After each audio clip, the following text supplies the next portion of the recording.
Good evening. Welcome to this evening's Board of Education meeting. Before we begin, I'd like to share with the audience that if you need Spanish translation services, we have Lupita here to assist you.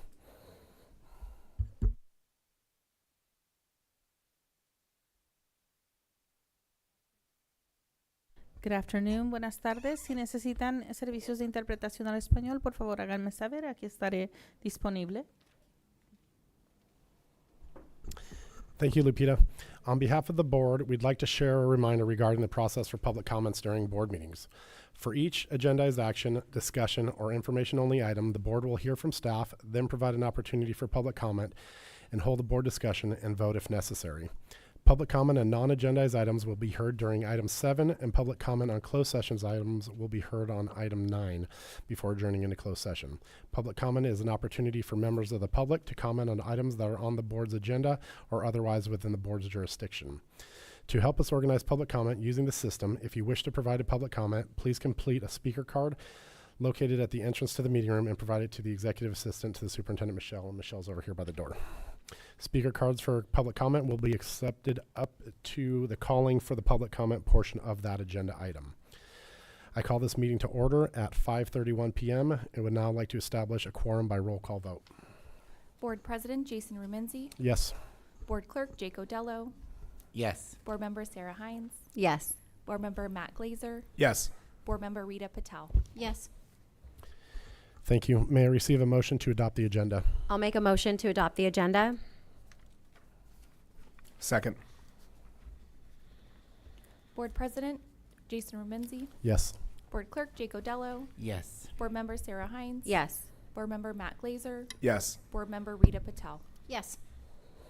I'd like to notify the audience that the open session will be audio taped, broadcast, and recorded for the district's YouTube channel. Now I'd like to ask Cullen to lead us in the Pledge of Allegiance.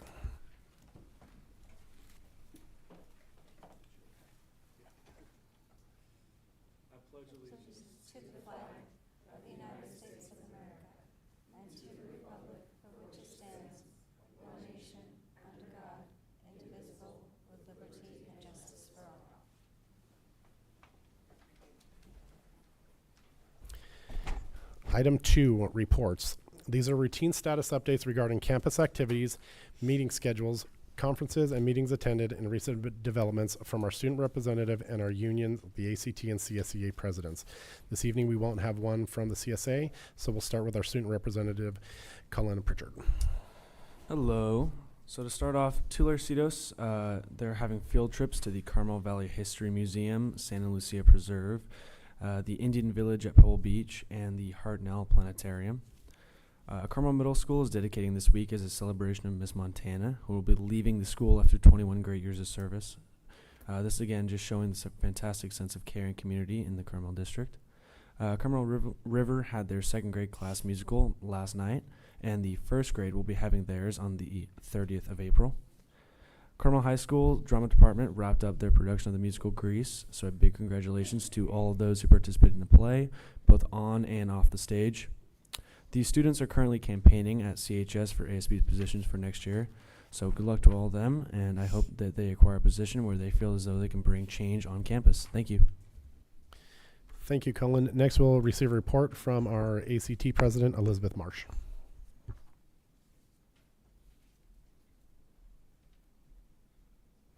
Okay, good evening. I'd like to publicly invite our school board members to our Tri-County CTA Service Center's school board reception. We've got a little purple flyer in your packet. Thanks, Michelle and Sharon, for getting that into your packet. So it'll be Wednesday, April 30th at 5 o'clock at the Valley Restaurant in Salinas, and it is a chance for school board members and educators from Monterey, Santa Cruz, and San Benito counties to get to know each other, build bonds, and explore ideas to support students and public education. Our association just completed elections for our representatives for the next term. Congratulations to Bill Schreier, returning for a 5th term as president, Gina Walcott as vice president, Secretary Christine Aguirre, and Treasurer Steve Nocht. And our site reps are Nora Ward And Joe McCarty for CHS, CVHS, and the DO, Joe Guzzi at CMS, Talia Alazar at Carmelo, Laura Sutherland at Tulorcitos, Erin Barca Hall at River, and Jillian Tishio at Captain Cooper and Apple Pie. And that's all the news I have. I hope everyone has a lovely spring break and a nice evening. Thank you, Elizabeth, and thank you for your service. Next, we have agenda item 3, superintendent report. Again, these are routine status updates regarding campus activities, meeting schedules, conferences, and meetings attended, and recent developments from our superintendent, Sharon Ofek. All right. So signals of spring are definitely in the air. We all feel them today, especially with our beautiful sunny day.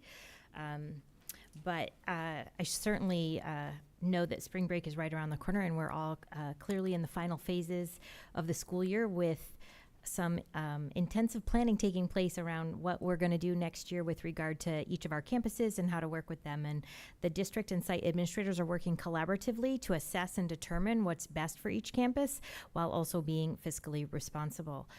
Sites are also preparing for standardized testing, which takes place this time of year every year. And while it can feel overwhelming to have your students participate in CASP testing, it's also, while completing all of their classwork and their schoolwork and all of the activities, the participation in sports, family time, friend time, all of the different things definitely pile on this time of year.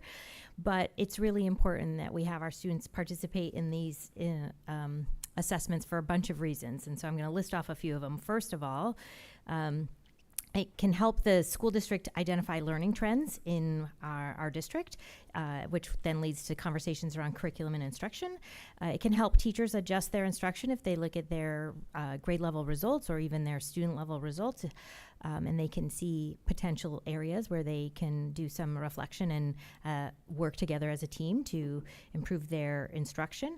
It can help you as a parent or as families have conversations around your students' progress over time from year to year on these standardized assessments. And most importantly, actually, they're used by the California Department of Education as part of the state's accountability system, which is known as the California Dashboard. So we get assessed using these results. And part of the results are there's a requirement to have a 95% participation rate. And when we don't meet that 95% participation rate of all students, then we get penalized. And the penalties vary. We go over them every year when we present the data, the results. But I think it's really important to bring that up so that everyone knows and understands and hears that that does factor in. You certainly have a right to have your child participate or not, but we definitely feel it when you choose not to. So up to you, but these are some of the things that provide some of the benefits of doing standardized tests. In other news, our campuses have been abuzz with activity since our very last meeting.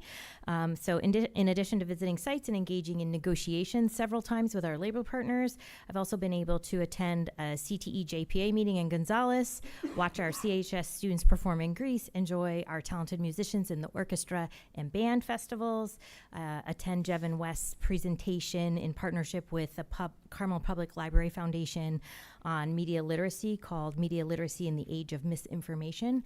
And finally, I was fortunate enough to help honor our CHS students at the Top 100 celebration, which was hosted by the Rotary Club of Carmel Valley. And I know we have a ton more coming up after spring break, but everyone's very much looking forward to spring break to get a little respite before we do the final few weeks of school with a lot of energy and a lot more activities. So that's it for now. Thank you, Sharon. Agenda item 4, consent calendar. The board may bundle a number of items and act upon them together in one motion through the use of a consent calendar. Consent agenda items are routine items deemed to be non-controversial for which board discussion is not anticipated and for which the superintendent recommends approval. There will be no discussion on these items prior to the vote unless any members of the board request specific items to be removed for discussion. The board did not receive any requests for public comment. So if there's no questions or requests to remove any, may I please receive a motion to approve the consent calendar. I'll make a motion to approve the consent calendar as presented. Second.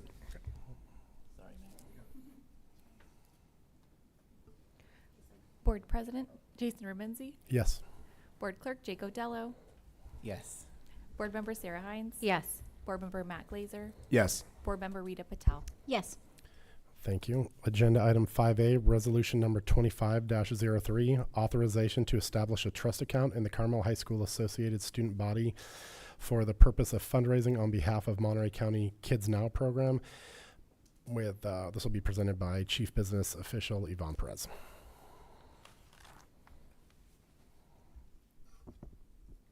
Good evening. Tonight you have Resolution 2503 before you for authorization to establish a trust account. And this resolution is required because ASB accounts have have a lot of restrictions, and all funds that are fundraised are required to be used for the students only. So this resolution is required to permit a waiver to that requirement, and so I am recommending approval of this resolution. This is something that we do annually, and I know that I've been told that Colin would like to share some additional information before you approve the resolution. Yeah, so the approval is going to be regarding the project, the Empty Bowls, which we do annually. I'll give you a little bit of just background information on it, and then I'll explain a little bit more to why it's important. So the Empty Bowls service project began at Carmel High 12 years ago as a way for 9th grade students to gain a greater understanding of the food insecurity issues in our community. Empty Bowls is an international effort to fight hunger. Carmel High students create and donate their handcrafted bowls. Guests are invited to a simple meal of soup and bread. And in exchange for a cash donation, guests are asked to keep a bowl as a reminder of all the empty bowls in the world. The money raised is donated to an organization working to end hunger and food insecurity, and Carmel High will donate all funds raised to the Food Bank for Monterey County. The project has grown to involve over 300 Carmel High students each year and has raised over $60,000 to help feed those in need. Now, speaking to more of the meaning behind the project, the freshman class at Carmel High School feels as though this is the perfect gateway into the understanding of what it means to be a high school student at Carmel High. It is not simply doing mandatory classes and waltzing your way through 4 years, but is more about being a part of something bigger than yourself. The Empty Bowls project brings forth the absolute best in students because it allows them to make a change in their community and to see that change happen right before their very eyes. Mr. Russell, the art teacher at Carmel High School, as well as many other talented staff, facilitate a space to ensure student creativity as well as a gateway into the world of community service that should enhance their student life for the remainder of their time in high school. Thank you. Thank you, Colin and Yvonne. The board did not receive any requests for public comment, so we can open up for board discussion or comments, starting with Rita and working our way back this way. No comments or questions. I was definitely part of it when my kids were here, and it was really exciting. I still have all 4 bowls that my kids did, and they did extras to donate, obviously. But thank you for continuing. It's a great project. Thank you. I don't have any questions, but thank you, Cullen, for that context. The gateway to philanthropy for freshmen, I think, is a characteristic of this community that gives a lot and that is asked a lot. So I think this is a great educational opportunity, and I look forward to supporting the resolution. Agreed with all the comments. Thank you, Colin. And this event is incredible. I would encourage everybody to attend. It's really amazing to see all the effort and the work that goes into it. And as you said, Matt, it's just really a wonderful experience for not only the freshmen, but for all the students to experience this philanthropic effort. So thank you. And I look forward to approving the motion as well. Thank you for everybody involved. And now, with no other comments, may I receive a motion to approve resolution number 25-03. I move to approve Resolution 2503, authorizing fundraising activity and establishment of trust account as presented. I'll second. Board President Jason Remenzi. Yes. Board Clerk Jake Odello. Yes. Board Member Sarah Hines. Yes. Board Member Matt Glazer. Yes. Board Member Rita Patel. Yes. Thank you. Thanks, Yvonne. Next up, agenda item 5B, Department of Special Education Trends and Updates with Director of Special Education Steve Gonzalez and Program Specialist for the Special Education Department, Julie Ramirez.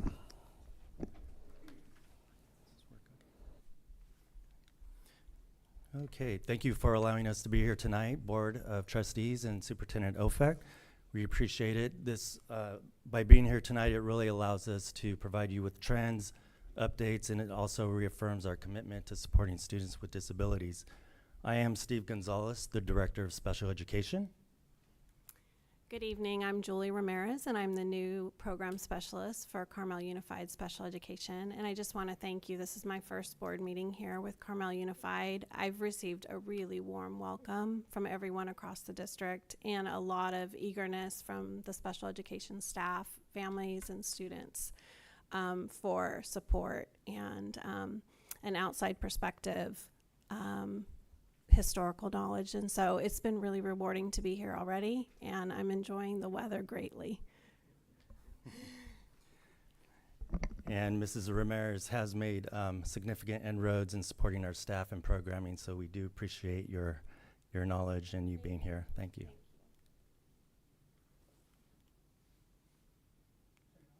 Oh. Thank you. Okay.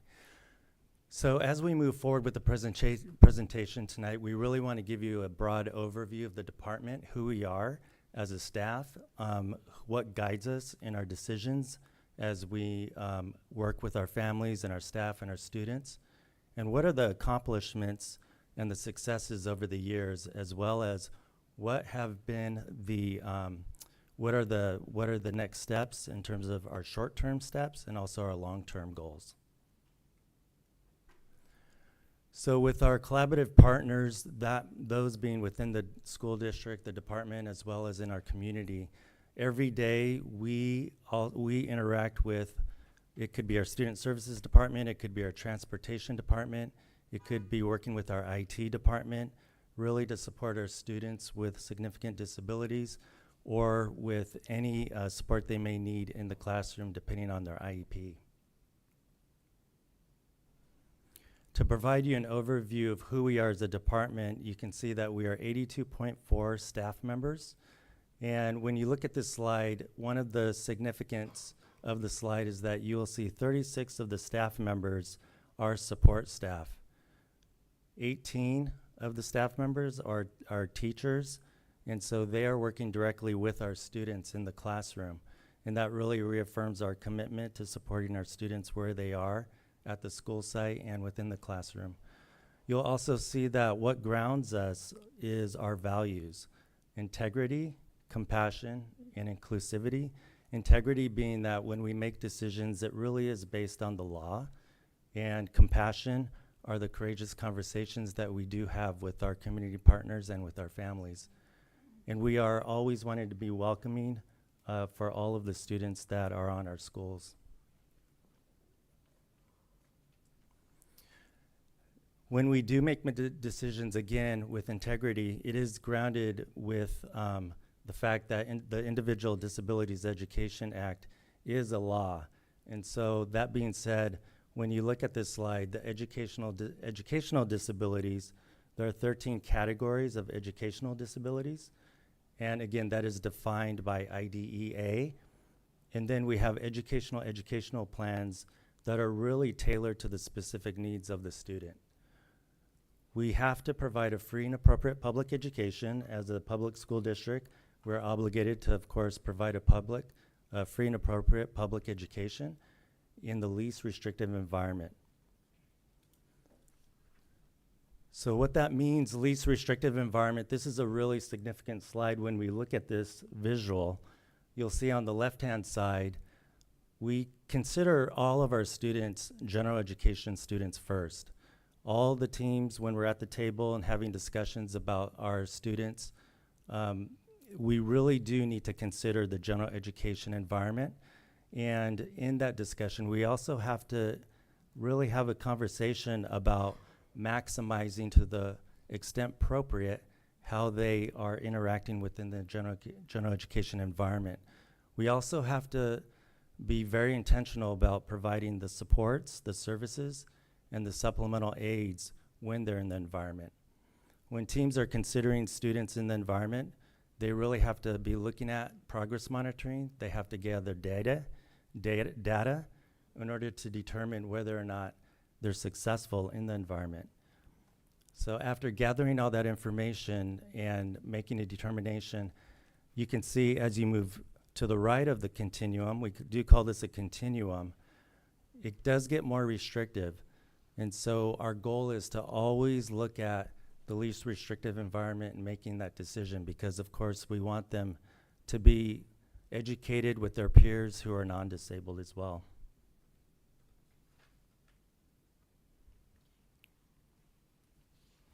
So in the spirit of having the least restrictive environment, and in order to ensure that we have a continuum of services, we have developed, established, we maintain, and we are always working to improve our continuum of services at each life level. So this slide points out what we have available. Special education is birth to 22, and we serve in our district preschool to 22. We do have some infants in our regional program, but we have programs for preschool through 5th grade at CCDC and at all of our elementary schools, and we do partner with regional services and some regional classrooms. So we'll go on. We also have, of course, programs at 6th through 12th grade. We have inclusive programs throughout, and those are located in middle school right here at CMS, 6th through 8th grade. And in high school, we partner again with Monterey County Office of Education for our intensive services, something like a vision specialist, a deaf and hard of hearing specialist, our occupational therapists, and so forth. And we have related services at all those sites. And then we partner with MCOE for our young adult program as well.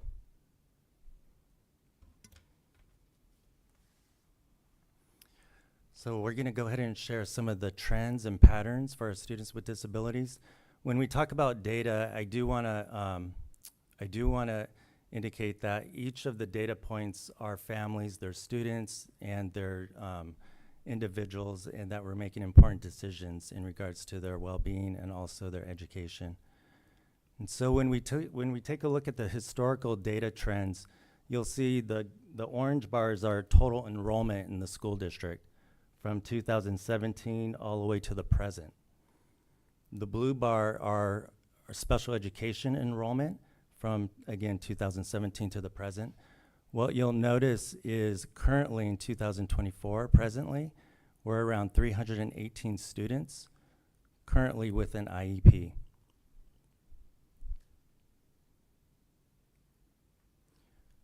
When we look at the percentages historically, you'll see the blue bar, that's when we collect data in the fall, typically around October. And then the orange bar is the end of year percentage for our district. What you'll notice is presently in 2024-25, at this point in time, it's fairly even. The previous years at this point in time, it typically is a little bit higher. So what I do anticipate when we start the year next year, we're probably going to be around 14 to 15%. Right now, we do have around 40 pending IEPs.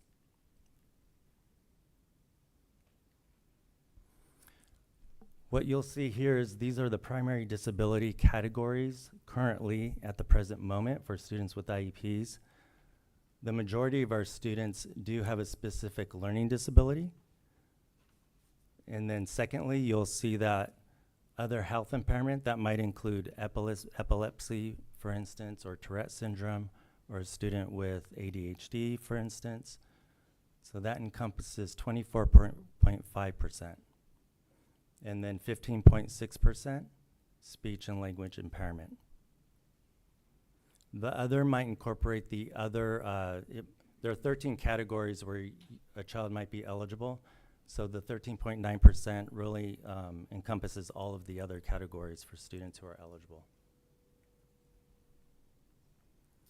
For this slide, what you'll see here is 76.8 students are currently being educated in the general education classroom 80 to 100% of the time. And 14.9% of our students with an IEP are being educated in the general ed classroom 40 to 79% of the time. And 8.3 students with an IEP are in the general education classroom 0 to 39% of the time. Again, our goal is to, of course, support a student in the least restrictive environment, so we're always looking at this data. And this just gives you a picture of the services that are implemented in the school setting for our students.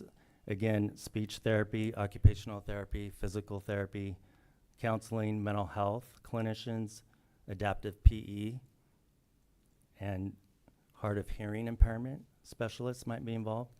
And again, what's not on this slide, I believe, is we also don't want to forget that transportation is also a service, because we work closely with our transportation department when we're needing to transport a child.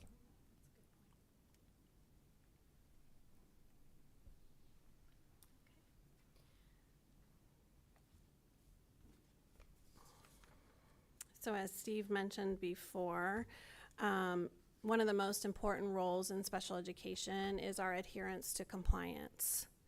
And even though we always remember that every data point is a family or a child, we also have a job to do, and the state of California holds us accountable for that. So each local education agency, or LEA, participates in what is called SIM right now. It's the Compliance and Improvement Compliance Improvement Monitoring Program, excuse me. And in that program, you can be in 3 different levels. The state will give you monitoring support, targeted support, or intensive support. And I'll talk a little bit about our level in just a moment. The LEA, or CUSD Special Ed, is also participating in IEP implementation. So that window is open right now. We are looking very carefully at the implementation of services on each and every IEP. The state is under an audit from the federal government, and they are requiring all LEAs in the state to monitor at least 10% and supply that data.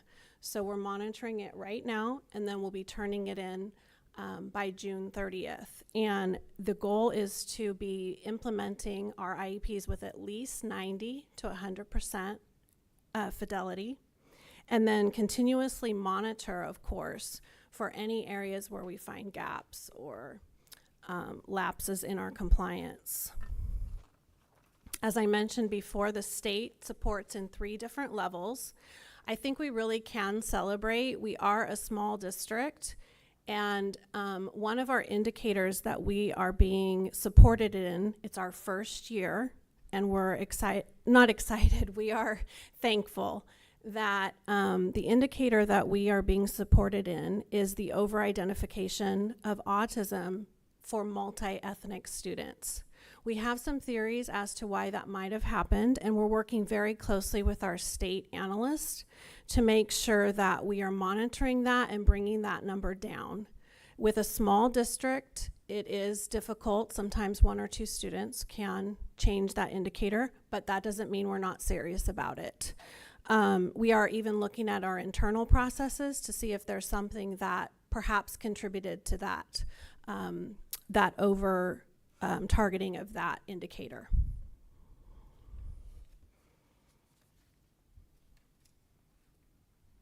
Okay.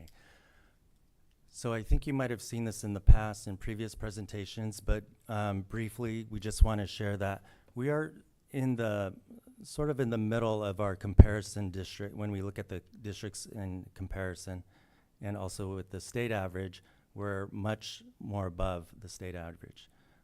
Typically, the way you read this is 0 is the benchmark, is the standard. Anything below 0 is below. Anything above is above. And they also put districts in levels. So right now we're in a level 3 to a low level 2 is how we describe it for ELA and math. This is something that we do establish a team. So we work with a team to really look at the root analysis as to what we're doing, how can we improve, and really supporting our students around ELA and math. So some of the recent achievements over the course of the years, we didn't have our own behavior team, and so that was one of the successes, I think, and the achievement is really bringing in and building our own team to support students socially and behaviorally. the augmentative alternative communication training, that's ongoing, and that's a multi-year project where we're really looking at how to support students in the classroom and work with our teachers who do have to implement the services and supports. We've also returned students from our regional programming partners. So instead of our students going to another district or a county program, we really have done a lot of work to really build internally and to support our students within the district. And we also have ongoing professional learning and professional development in partnership with Stanford University around inclusive practices. So again, what's next is we're really looking at the professional development. AI is being discussed a lot, so we're really looking at how can we best introduce AI, really build the guardrails, really looking at the ethical standards around it, and also help our teachers utilize it so they become efficient in implementing it for our students. We're also looking at focused collaboration, so being really intentional about what do those conversations look like at the school site and planning to really support the students. Again, behavioral strategies is always a discussion, so we're looking at strategically how to build really the professional development, and also from what we call tier 1, what does that look like on a school-wide level, what does that look like in the classroom? And again, professional development around evidence-based practices and examining the continuum. So this is an ongoing effort to really examine our continuum within the district, but also with our regional partners, because again, our goal is to keep our students within the district and support them. And as Julie noted, the compliance, implementation, and monitoring plan. With that, before we wrap up, I also want to acknowledge, many of you know Mrs. Sharon Setliff, my assistant, our assistant, and she will be retiring this year after 33 years in the district. And I just want to publicly acknowledge the work that she's been engaged in over the years, and really the enormous effort that she's put in, but she's been a positive force in the district, and I appreciate all that she's done. Thank you, Steve and Julie. We have a request for public comment before we move on to board discussion or questions. We'll start with Mary Petzo.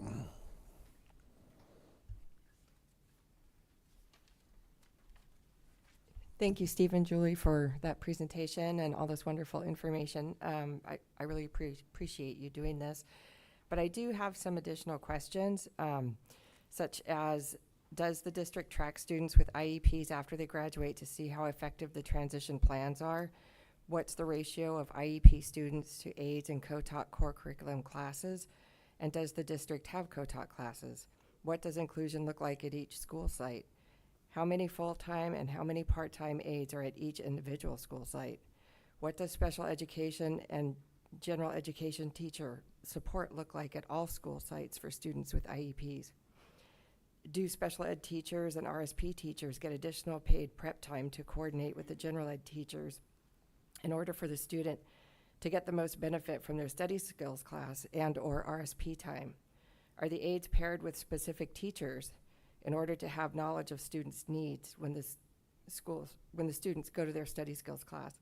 Are there enough special ed aides at all school sites in order for the IEP students to receive the assistance they need? What is the evidence-based multisensory reading intervention used at all school sites, and what is the training of the teachers who implement this? What does the district focus on teaching students who are below grade level in reading to read after elementary school? Are they taught to read, or are they given assistive technology to use instead? Are students with IEPs and 504 plans included in school sports and after-school programs and clubs? If so, how many of them have participated in the past 2 years? What is the number of students with a disability that are placed out of the district in the last 2 years, and why? What college and career readiness programs and classes are available to students with IEPs and 504 plans? And how are parents and students informed about these options? What is the overlap number of students who are English language learners and who also have IEPs or 504 plans? And I'm also curious about the number for diagnosing multi-ethnic students with autism. How many of those students are ELL students as well? What are the statistics of students with IEPs who have been suspended and or restrained over the last 4 years? What is their IEP eligibility? And what services or resources were added to their IEPs as a result of suspensions or restraints used? What is the training of staff who perform restraints? What is the number of students with IEPs who have school refusal, and what is being done to address the school refusal? What is the training of special ed teachers who are implementing the Orton-Gillingham reading programs? What is the number of students with specific learning disability in reading and or dyslexia, math and or dyscalculia, and writing and or dysgraphia in the district? What are the levels of intervention for students who have IEPs and 504 plans for this, and for students who don't have IEPs but who are struggling with reading, writing, and or math?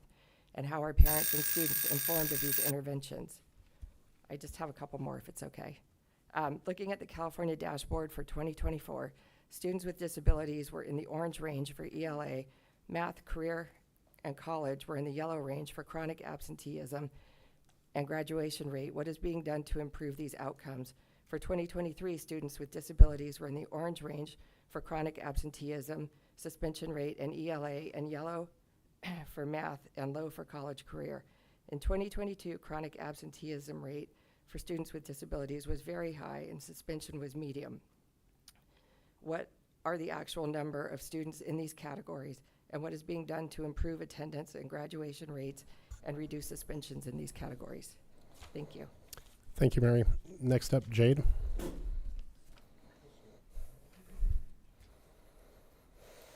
Hi, I didn't come in prepared, but I'll just speak from my heart. I got a letter today, certified mail from CUSD from Steve, and just want to say that it was not accurate information. It's just my son has an IEP, and the services that he has been providing and the services that he is going to get is just not accurate information. So maybe when you get a certified mail and maybe when you send out an email, you should at least make sure that the services that are implemented and the services that should be given, before I consent, it says it's not consented. No, it's not, because what you're providing to me is not accurate information. The second thing is, I would like to talk about the safety. The bus ride, yesterday my son had an incident. He had a severe nosebleed in the bus, and I've been talking about the help that he needs. The route is long and he has anxiety, but let's put that all on the side. But I've been requesting to put an aid on that bus because there are kids with behavior issues, use swear languages and words, and my son is extremely overly sensitive, very compliant. Everybody knows that, so I don't need to talk about that. But that affects him. I got a call from school. That he had a severe nosebleed. He did not tell anyone. He tried to get the napkin out of his lunch bag, and it was filled with blood. And you can verify this with your bus driver. He needs help on that bus. I would appreciate if you put the aid. And I got the letter stating that the bus options for the transportation given, there was missing one option. I was given an option to pull him out of school.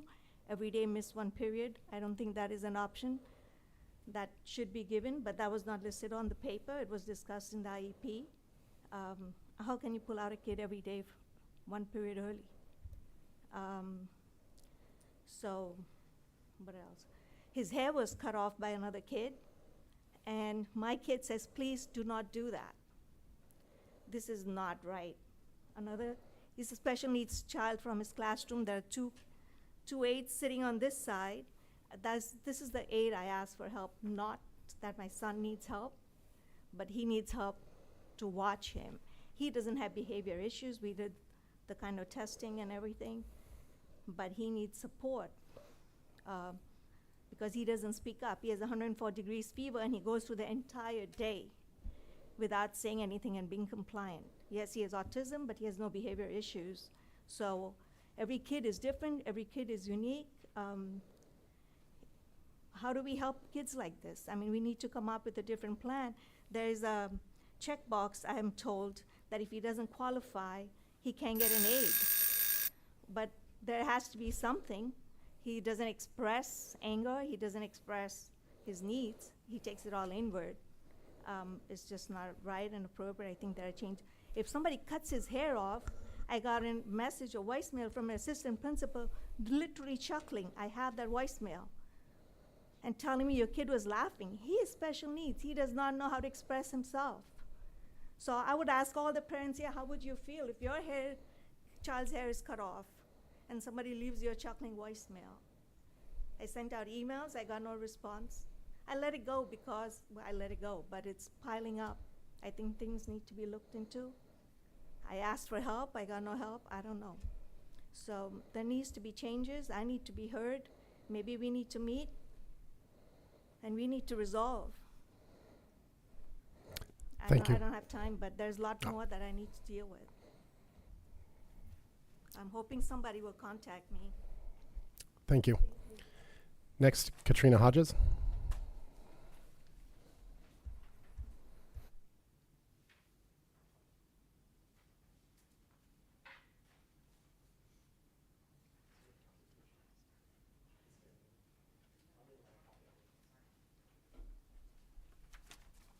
Boy, I'd love to stop getting certified mail from Steve that contains inaccurate information, but I'm also in that boat a lot. So how does Carmel Unified bridge the gap between the disabled and non-disabled test scores? That's really the question. And we need to do that by fully embracing the ideas of high expectations, inclusive education, and parental involvement, which are highlighted in the Individuals with Disabilities Education Act, which I'm going to read. Disability is a natural part of the human experience and in no way diminishes the right of individuals to participate in or contribute to society. Improving educational results for children with disabilities is an essential element of our national policy of ensuring equality of opportunity, full participation, independent living, and economic self-sufficiency for individuals with disabilities. The educational needs of some children with disabilities in Carmel are not being met because those children have not received appropriate educational services. The children have been excluded from being educated with their peers. Undiagnosed disabilities have prevented some children from having a successful educational experience. And a lack of provided resources within the Carmel Unified System has forced some families to find services outside the public school system. The implementation of IDEA has been impeded by low expectations. Almost 30 years of research and experience has demonstrated that the education of children with disabilities can be made more effective by having high expectations for such children and ensuring their access to the general education curriculum in the regular classroom in order to meet developmental goals and the challenging expectations that have been established for all children, and to prepare to lead productive and independent adult lives. Their education can also be made more effective by strengthening the role and responsibility of parents and ensuring that families of such children have meaningful opportunities to participate in the education of their children at school and at home. Carmel Unified needs to strive to follow IDEA's directive to provide appropriate special education and related services and aids and supports in the regular classroom to children with disabilities in order to ensure that special education can become a service for such children rather than a place where the children are sent. We need to support the development and use of assistive technology devices and assistive technology services to maximize accessibility for children with disabilities. We should also focus resources on teaching and learning and reduce paperwork and requirements that do not assist in improving educational results. Thank you. Thank you, Katrina. Next, Brittany Buffo. Hi, I'm Brittany. This is my first time at a meeting, and so I appreciate the time. I just want to share that listening to the presentation today, the very first slide was collaborative partners, and I was wondering why the parents weren't listed as a collaborative partner. And that kind of encapsulates how I feel as a parent of a child with autism, with sensory processing disorder, and auditory processing disorder. And my experience in the IEP meetings, I'm still new to the district. My son came in with an IEP. I am dismissed. I am not, there's almost like a lighthearted dismissal of me as a parent who is an expert of my child, who's been working with him since he was a little boy in preschool, and I am a teacher as well, and I homeschooled him for some time.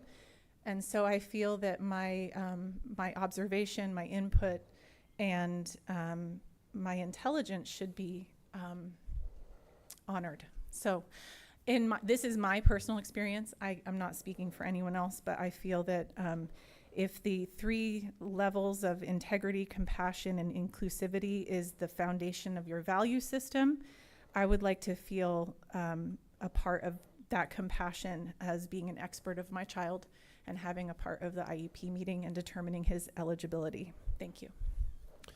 Thank you. Next, Mandy Vaughn.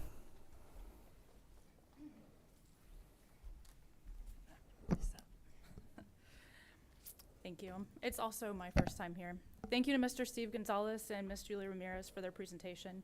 In it, they mentioned the dedicated team serving students with disabilities.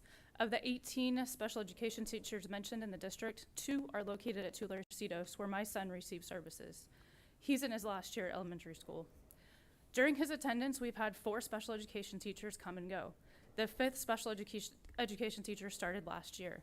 She made a difference for my son and how he was included in the gen ed class, and she has had his best interest in mind since she started last year. She marks the 5th special education teacher to leave Tular during our tenure, and not on her own accord. She was asked not to return. When I reached out to the superintendent, the special education director, and the principal with my concerns, I was met with silence. The ultimate concern was that the culture at Tularcitos, deeply influenced by tenured teachers and their resistance to change, pushed out a dedicated new teacher who brought the right mindset for meaningful inclusion. I asked the board to challenge this decision and investigate the extremely high turnover rate of the special education teacher position at Tular. I encourage you to hire Ms. Donovan back. Firing teachers who advocate for inclusion doesn't reflect integrity, compassion, or inclusivity mentioned in Mr. Gonzalez's slides. It reflects a fear of change and a lack of commitment to equity. I'd like to give you an example of the culture at Tular, and it's not the only one. Earlier this year, the tenured speech teacher told my husband and me, in addition to the entire team that supports my son, how great my son did on a test. In fact, he did so well, she made him take it twice, just to prove that he actually knew it, which he did. The culture that fosters is one of low to no expectations. Implicit bias where a student with a disability can't possibly perform well. Doubting a student's success who is already faced with extra challenges causes harm in trust, motivation, and confidence, and sends a harmful message: you are not expected to succeed. When talking inclusion, I want to make it personal for you, because in all likelihood, your child doesn't have a significant disability. And I apologize, I haven't been to one of these 2. It's hard for me to compose myself. It's important to include these students in the gen ed setting because inclusion improves our community and schools. It builds a more compassionate society. We learn empathy, patience, and acceptance from daily interactions with diverse learners. Promotes diversity and belonging, reflects the real world where people have a range of abilities. It enhances peer learning and leadership. We become natural leaders. Studies show inclusive work benefits all students, socially and academically. That means increased test scores for all. It encourages innovation in teaching. Teachers become more creative and flexible. Our teacher we had last year said including my son in her class made her a better teacher. We prepare students for real life. I request from the board to have regular and recurring special education briefings on the agenda so we can understand how the district is being held accountable for this culture shift of inclusion while having high expectations, so we can understand how the planned professional development helps staff recognize and reflect on implicit bias, and how we have high expectations for all students from all staff, not just the special education staff. Inclusion must become a part of the school's identity and philosophy, not just a box to check for legal compliance. Thanks. Thank you. Next, David Baird.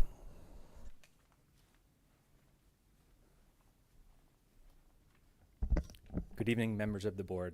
My name is David Baird. I'm the parent of a student in the special education program. I'm here tonight because I have serious concerns about the direction of the special education department, specifically the lack of communication, weak leadership, and the recent removal of Julie Donovan, who had a significant positive impact on my son. This past year, my son, who has a cognitive delay, made great progress, largely due to his teacher advocating for him. His teacher provided the support, consistency, and understanding of his needs.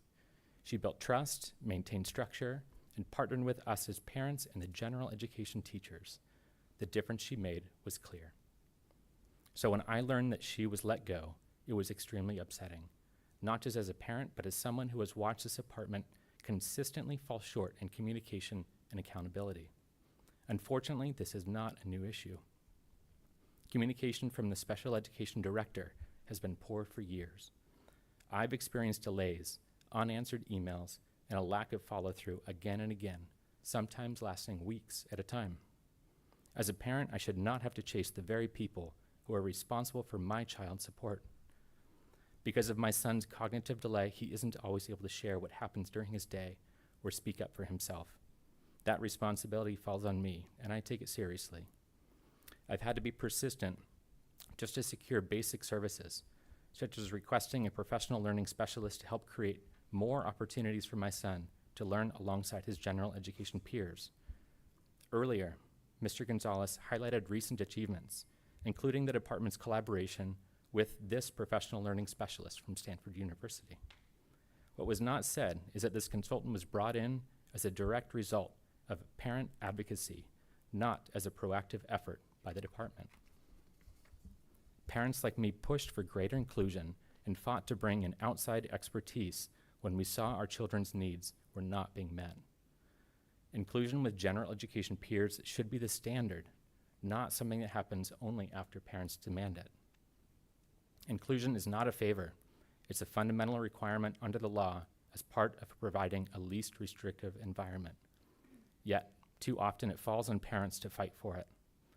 In my son's case, Mr. Gonzalez has, on multiple occasions, proposed placements options for his IEP that were not the least restrictive, but rather what seemed most convenient for the district. Again, we heard about LRE tonight, but understand this. Actually achieving it takes strong, informed advocacy from parents, hours of research, and the courage to speak up for what students like my son deserve.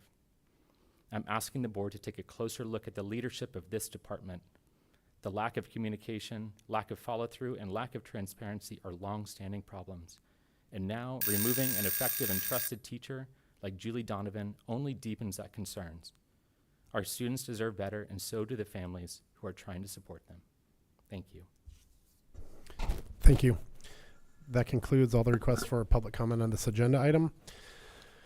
We'll now open it up to board discussions, starting with Rita and working our way back.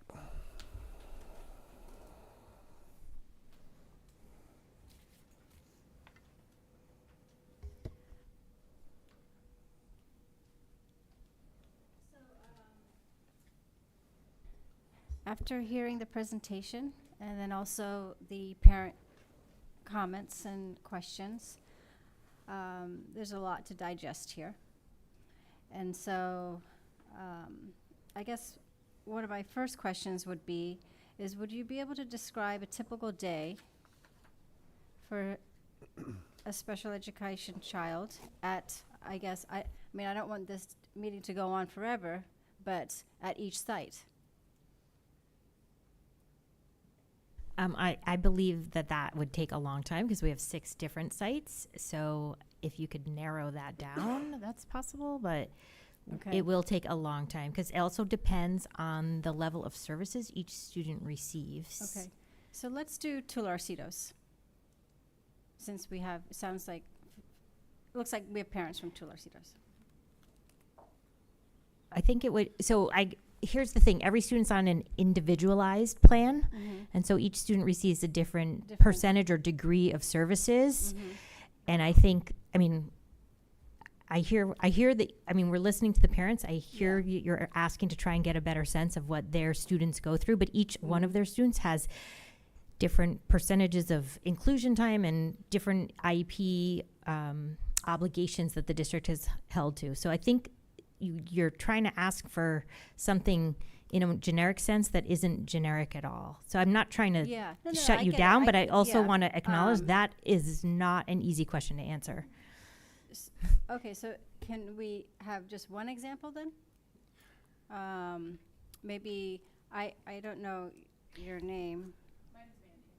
Okay. would you I give- think we What- should we should yeah. stay away Due from to specific cases. confidentiality That and is FERPA not laws, Alright, good. I'm due not to able to comment. confidentiality, we Yeah. can't talk. So, but I don't have a sense at all of what happens, just to be frank. Right. I see the presentation, I hear it, and like, just for myself, I don't have a special needs child, so I don't even have the personal experience for it. Right. And so I'm trying to understand, so I could Right. help advocate. Yeah, and what I can say is that each IEP, because it is tailored to the specific needs of a child, it really depends on the assessments. The assessments really drive and determine So the could we have present just levels and just a middle of the road child who's, I don't know, like just. Can I add in a suggestion as well? I think site visits help with this a lot. I mean, Steve, I'm sure you'll give a really great explanation, but I know, like, personally speaking, it's really beneficial and helpful to go to the different sites and see the aides interacting with all the various students in the classroom and seeing, you know, what they're doing or how they're working with the student, or are they taking the student aside, or what they're, you know, so I think, like, going to the sites and seeing and experiencing what's going on in the classroom is also super helpful. Like I said, I know your explanation will be fantastic, but I know it was, I mean, I have personal experience with this, but it's also a good opportunity to see it in action at the different sites, at the various different levels, right? Because the interaction in the classroom at, you know, CCDC, for example, is very different than at the middle school. So I would just like to throw that out to all the board members. I can certainly do that. So then, in general, then, since I could do a tour. I've been meaning to do site visits at the sites. How many minutes in a day? I guess there's 7 periods in a day. How many minutes are they usually inside in class versus getting pulled out or independent learning, or? Yeah, again, it is specific to the student's needs because each IEP might be different. So it really depends on you know, what it looks like for the student and how we're Can I add addressing to the needs that? of the student. Let me add something to that. So early, can you go back to the slide with the continuum of services slide with the, like, that chart? So I think this might be helpful. Yeah. Just to provide some context for the range of students that are receiving that one. Thank you. The range of students who receive special education supports. There are students, I think it was 318 on the slide, to the, you know, as of Friday when we posted this.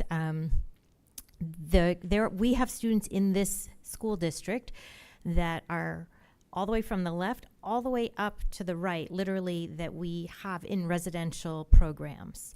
We have students that are on every phase of that continuum. And as you move over to the right, or my right, as you're looking at that side of the room, as you move over to the right, your amount of time in a general education classroom gets smaller and smaller. And so it just depends on your specific needs and where your student is in terms of their performance in the general education classroom. And so it's very specific. My experience, both as a teacher, as a site principal, and as a district administrator, really depends on that conversation at the IEP table, where the IEP team makes the decision about what is the least restrictive environment. I think what you've heard tonight is that sometimes there's a difference of opinion around what's the least restrictive environment, and that's where the tension builds. But I think that's that why your question is so hard, right? Yeah, Because we have kids it's literally a on difficult every question. point I- of that Individuals. continuum that we serve in this district. And so, how many, I guess, to ask general questions, I guess. So how many are in each of the phases of this continuum? That's general, right? So there was a graph, a table that has the numbers or programs. Nope. I'll let Steve. There it is. So the blue is general Yeah, so education, if I remember correctly. Steve, This you whole talk graph, about Yeah. this one. So 13, so this slide 13, page 13, this is all the students. Right, all the students, okay. correct. Yeah, in the blue, For clarification, this is not all students, this is all special ed students, correct? this all is students special on education IEPs. students. Okay, Students so in special 76% education. of, 76.8% of special ed students are in classroom 80 to 100%. So they get like a pull out for speech or pull out for hearing. Correct. Okay, Correct. thank you. Okay, so 76% are inside the classroom. It's general 76.8. education and receive what's called related services. Okay. Could be anything. Okay. Depends on the student's needs. Receive related services through a pull-out Okay. program, got it. right? So the more it's called least restrictive environment, right? So the more restrictive environment, the most restrictive environment is yellow, Yellow. right? So we have and that's the way it should be. We should have the fewest number of students or fewest percentage of students in the yellow. The goal and the objective is to have inclusive practices. Good. I'll add in here, this is my third year here in Carmel Unified, and it was in my very first year that there were any programs offered to students in Carmel Unified on our campuses that sort of covered that yellow Okay. percentage. Prior to that, it is my understanding, I can't speak to it because I wasn't here, but my understanding that students were bused to other districts or other programs or county programs. Correct. So this is our third year with bringing those programs back to Carmel Unified. Okay. So the goal of the district, though, is for full inclusion, right? Our goal is to follow IDEA, which really emphasizes the least restrictive environment. The principle of inclusion is always something that we want to aspire to. And the reason I say that is because least restrictive environment is actually defined in law. Mm-hmm. Inclusion and inclusive education, it's not defined in law, but we use the principles to help support how we're going to support our students in the least restrictive environment, which is always looking and considering the general education environment. Okay. Okay. And then I have two more questions. One of them is the bus, I guess, situation. So with the buses, I know that each case is different, but do we have aides on buses during transportation in situations where there's a need or there's a problem?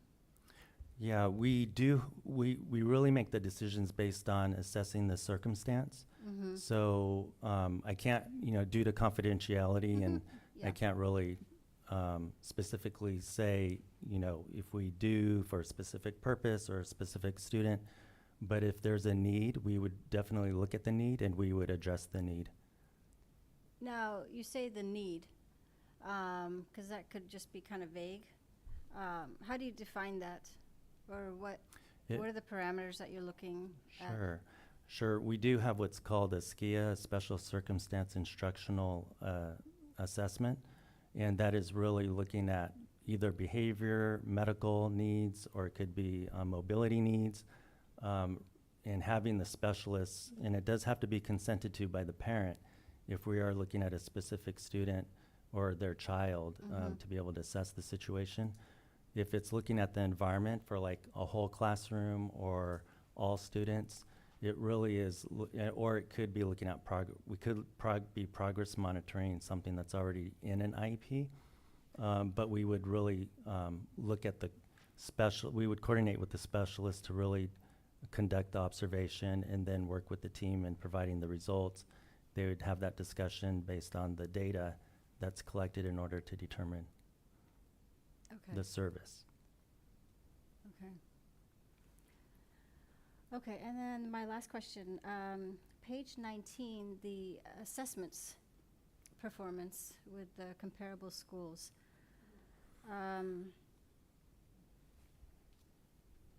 Rita, is this the correct slide? Yes. Yeah. Okay. I think so. So, would you be able to share a little bit more about what we're doing with the academics when I guess when a student either passes or doesn't pass certain benchmarks, are they held back? Are they given support? Students who actually are maybe ahead, what supports are in place for them to, I guess, expand and strive to meet higher goals? Yeah, so when we look at the information, we do have to work with the team in really looking at the root analysis of, what might be the cause in terms of our students, where they're currently at, and how can we improve. So we're always looking at a plan, a strategic plan, and how to address that.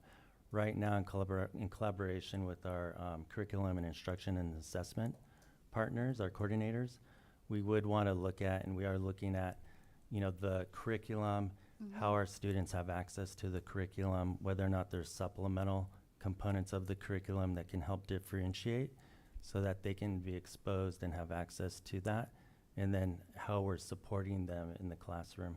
Okay. So that's just one small piece in how we apply it. Okay. So when my kids were at River School, we had like a transition period where we had the GATE program, and then it went away. But the teachers would then do it inside the classroom. So they would get extra math packets or things like that. So do these students have access for advancement, whether it's meeting certain benchmarks or just if a student's interested or the families are interested? Yeah, our students, all of our students, a student on an IP, they need to, they should have access to all of the enrichment or the programs that are being provided in the school. So, Okay. So I'll just chime in here and say, I think it was said earlier, but in general, I think it's really critical that everyone view all of our students as general education students first, and then students with individualized education plans, IEPs, then receive their services according to what's defined for them in that IEP. And everyone should have access to what's available to them. That's how that's the intent of IDEA. It's not easy to always implement, and I think you hear that all the time. I mean, I haven't worked at a single school where there hasn't been contention around that. But there definitely is the intent for access for everybody for all the programs. So for example, since you mentioned River School, they have after school programs. They have programs embedded in the school day for both extension and intervention. Same at Tularcitos, same at Captain Cooper. And students qualify for those based on their performance, not on what acronym comes after their name. Yeah. That is the way it is supposed to work. Okay. Yes, as long as there's access to all classes, all, I guess, programming, so they can reach their full potential. Of course.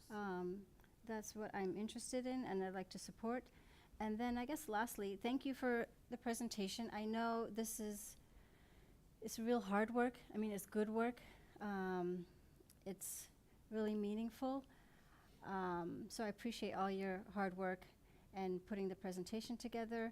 And I just want to also a gentle reminder for all of us, just to ensure to keep parents included and keep them as good partners in the journey of raising their children. I mean, they spend a lot of time at home, and a lot of time at school, almost most of their time at school.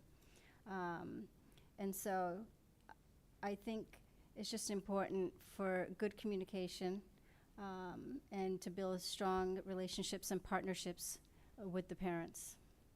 And that's it. Thank you. Thank you, Rita. Go ahead, Matt.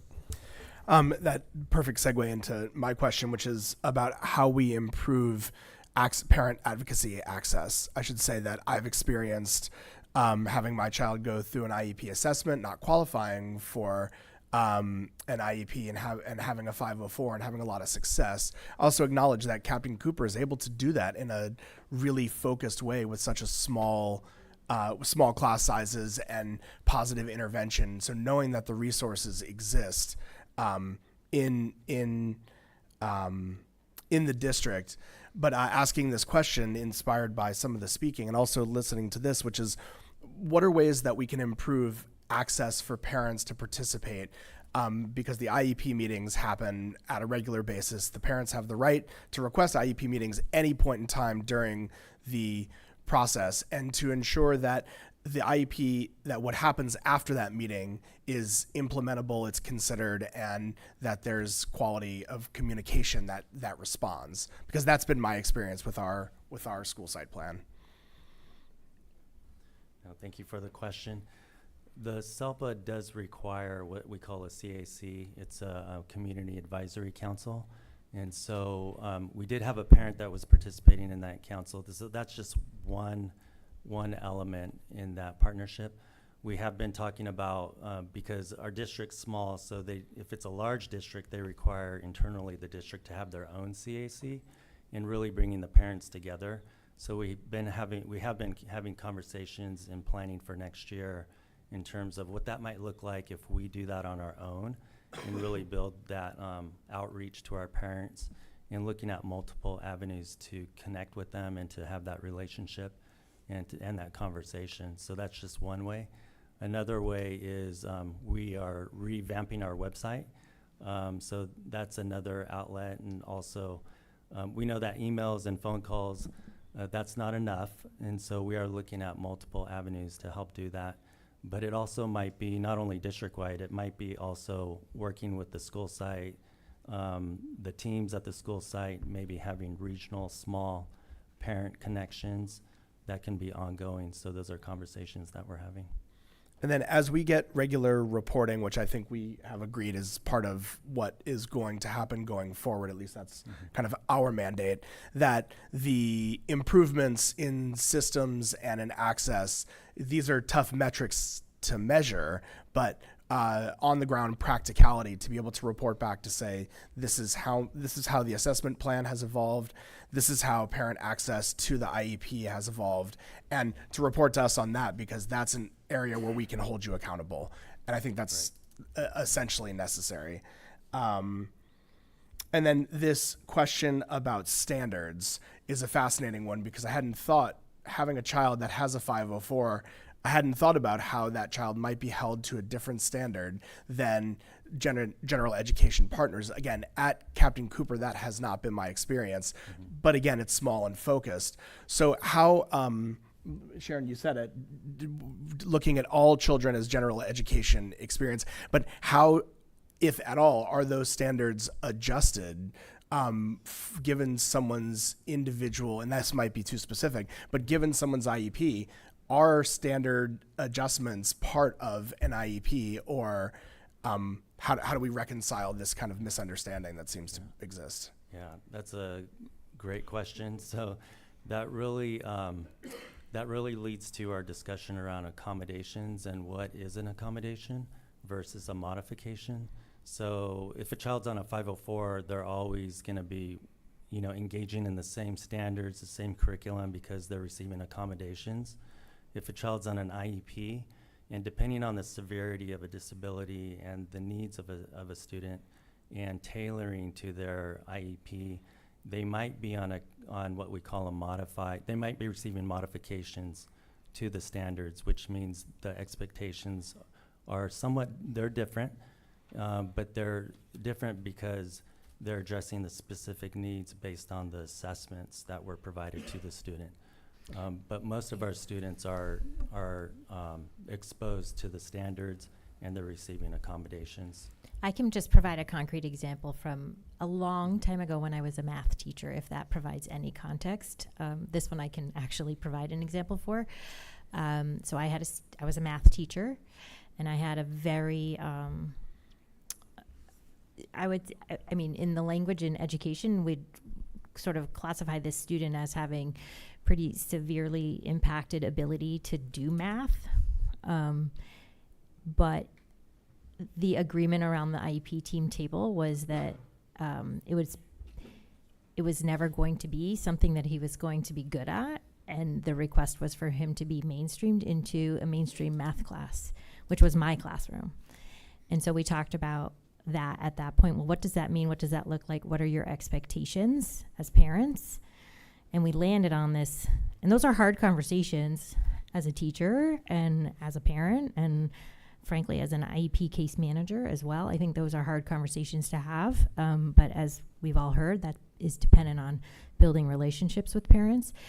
And we came to an agreement that the student would participate in a pass-fail capacity. So he would receive a modified grade from me, a pass-fail modified grade. And then, thankfully, I thought of this before leaving the IEP.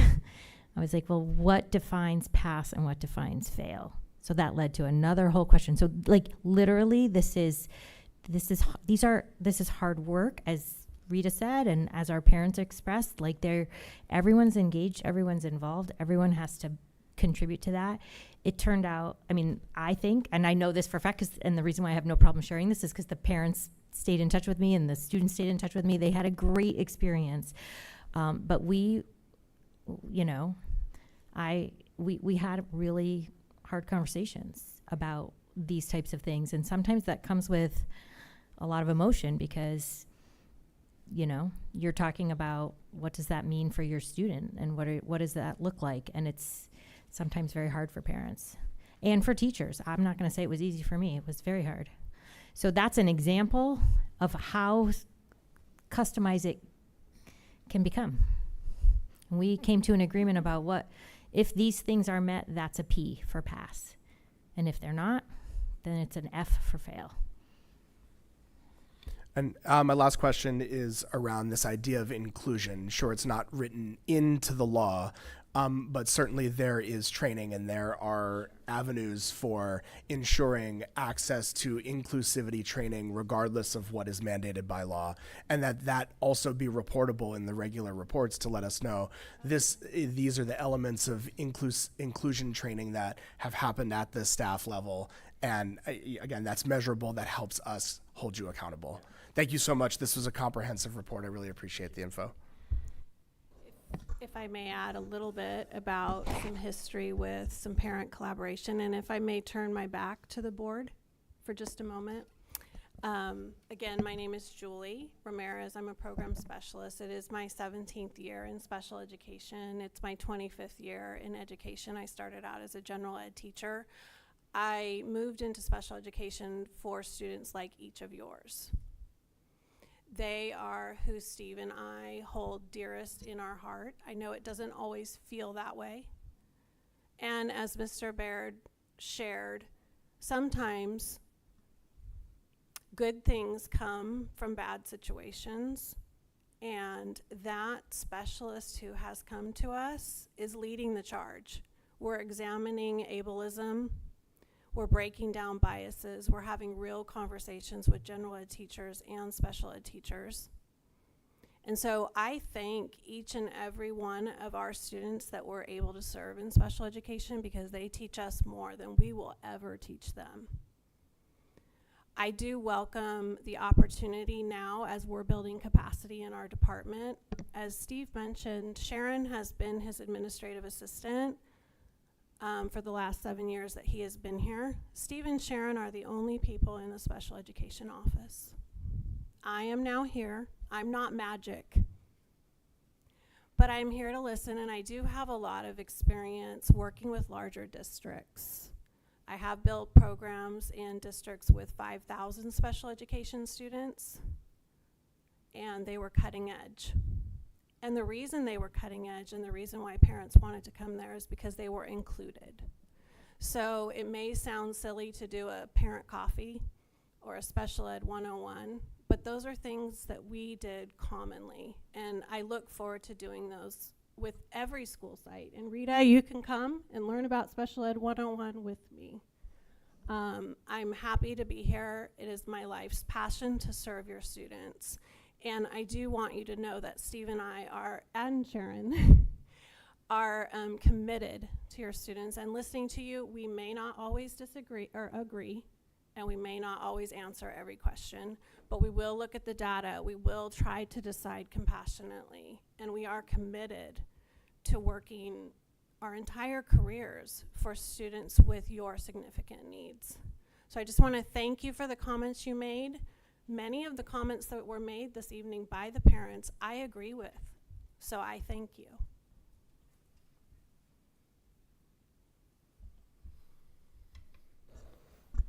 Thank you for a very thorough and detailed presentation. I believe this is a really great discussion. With that said, I don't have any additional questions at this time. Thank you. Well, I will just first start out by saying with Sharon Setliff, she was here when I was here, and she has been working here as long as I have been alive. So just putting that in perspective for everybody, she's been here my entire lifetime. So it is well-deserved retirement for her. So congratulations to her. I would like to talk about how is the district, you talked about MCOE a little bit and the services that MCOE provides. How is the district taking advantages of those services that MCOE is providing? Thank you for asking.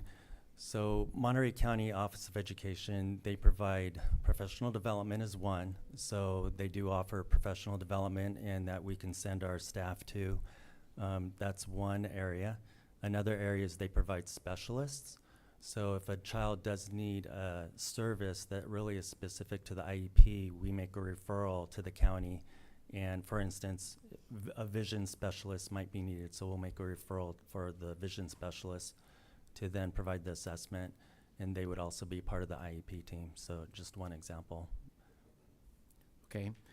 And then Matt touched on it a little bit already, but one of my questions coming into this was I want to talk about, maybe you can talk about the structure of communication within the department and how you guys are communicating to special education families and parents outside of the IEPs.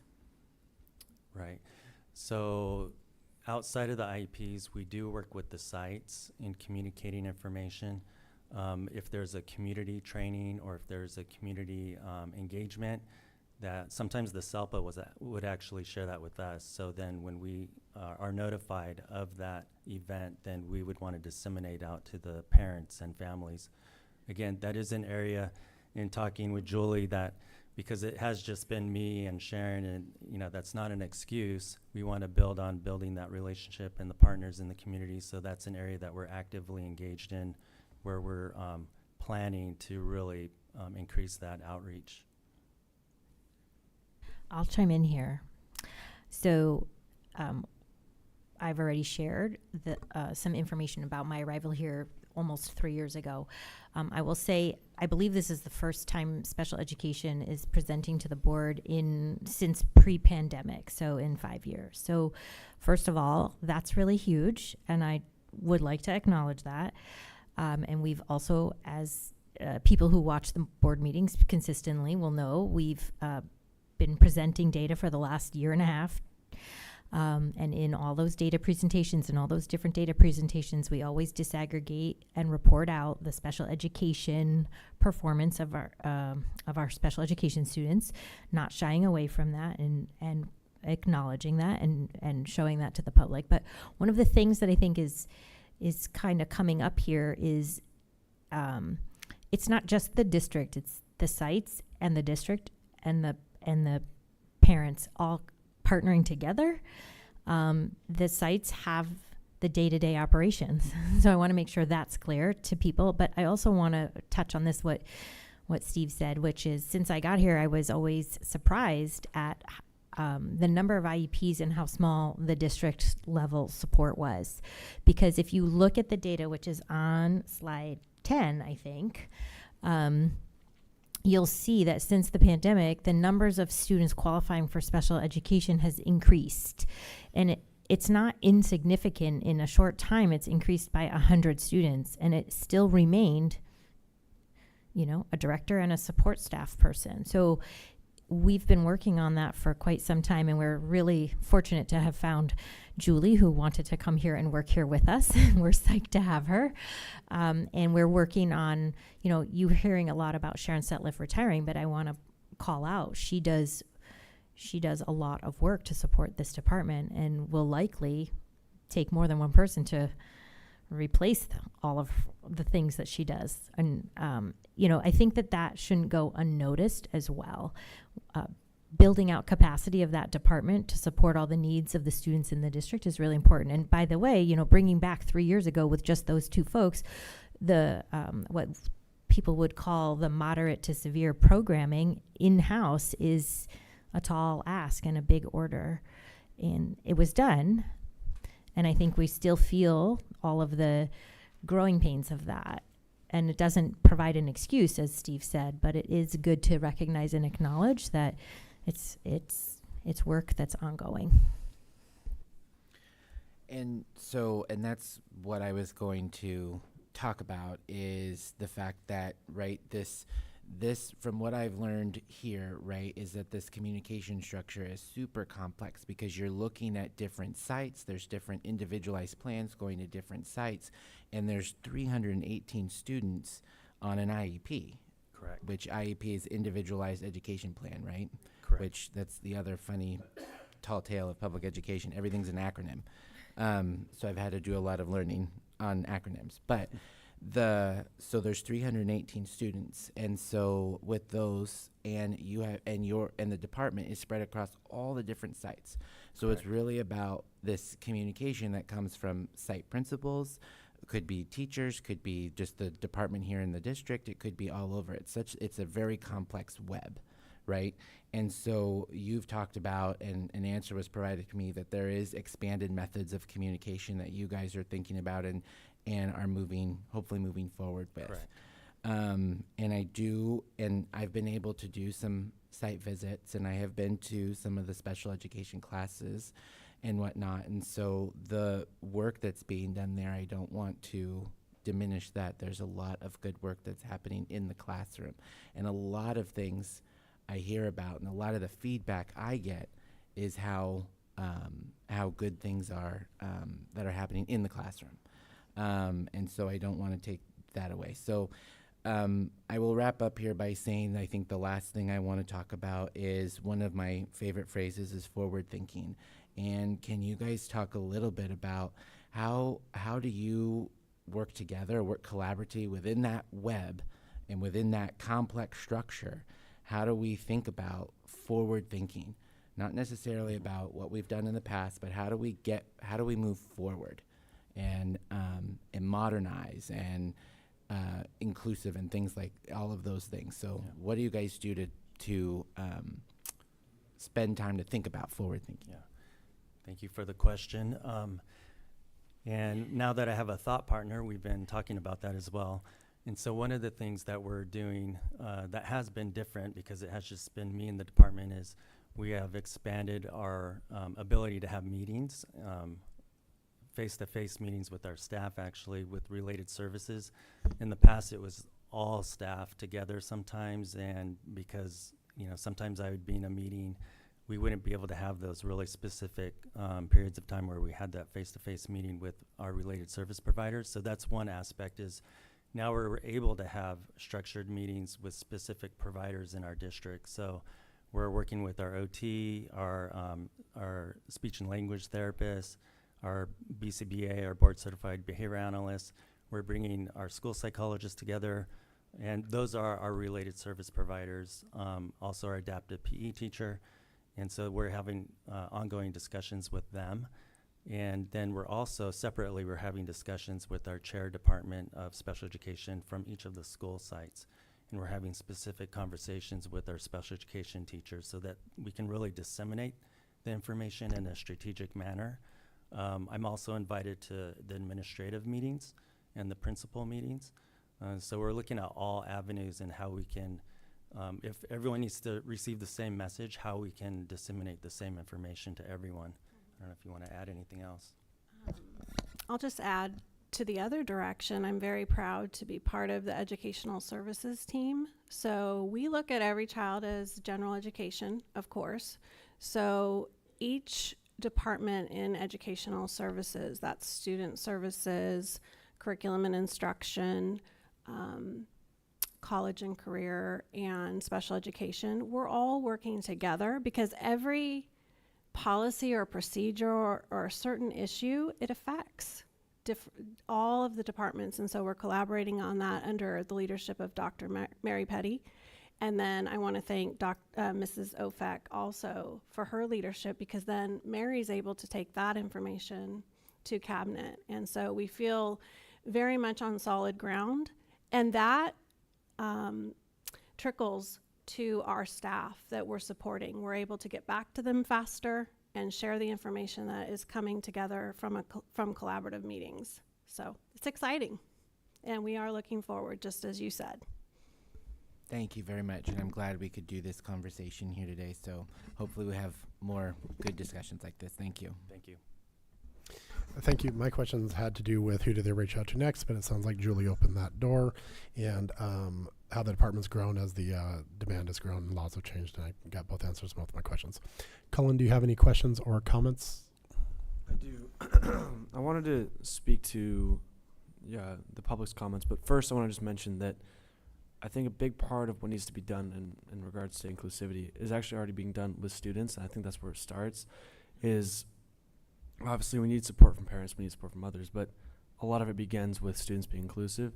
And I know at Carmel High School we're already working with many student groups to actually do so. I know whenever we're planning events, whether it's rallies or dances, whatever it is, we're always thinking of ways to be inclusive and create just different opportunities for many students, as well as the unified PE class where general education students are working with special education students to like create bonds, just help them, and I think that's amazing. Now, with that being said, many of the comments that I heard spoke a lot about like difficulties with students feeling heard, the special education students feeling heard. And I just wanted to ask you, like, what's being done on these different sites to ensure that any student that struggles to express themselves, how are the staff reaching out to them to ensure that they are feeling heard if there's any issues going on? Yeah, that's a really great question. Appreciate it. One of the things that we, especially developmentally, we want to look at how we can connect with the student. So it will look a lot different from the preschool versus the high school. At the high school, we really want to emphasize that the relationship is built between an adult and the student. So oftentimes it might be what we call a case manager. And the case manager is sort of like the quarterback of the team for the student. And so building that relationship is really important so they always know who they can reach out to. We're fortunate to have resources like the Wellness Center with Lorena Cruz in the Wellness Center, our mental health clinician, and so that's another avenue. But sometimes it's contextual. So the important takeaway is allowing the student to know who to reach out to. And again, if they don't have a voice, how can we help them to be able to access that help? Great. Thank you so much. Thank you, Cullen. Since this was an informational only item, there's no motion or action required. Moving on to agenda item 5C, California Youth Behavioral Health Initiative, CYBHI, with Director of Special Education, Steve Gonzalez.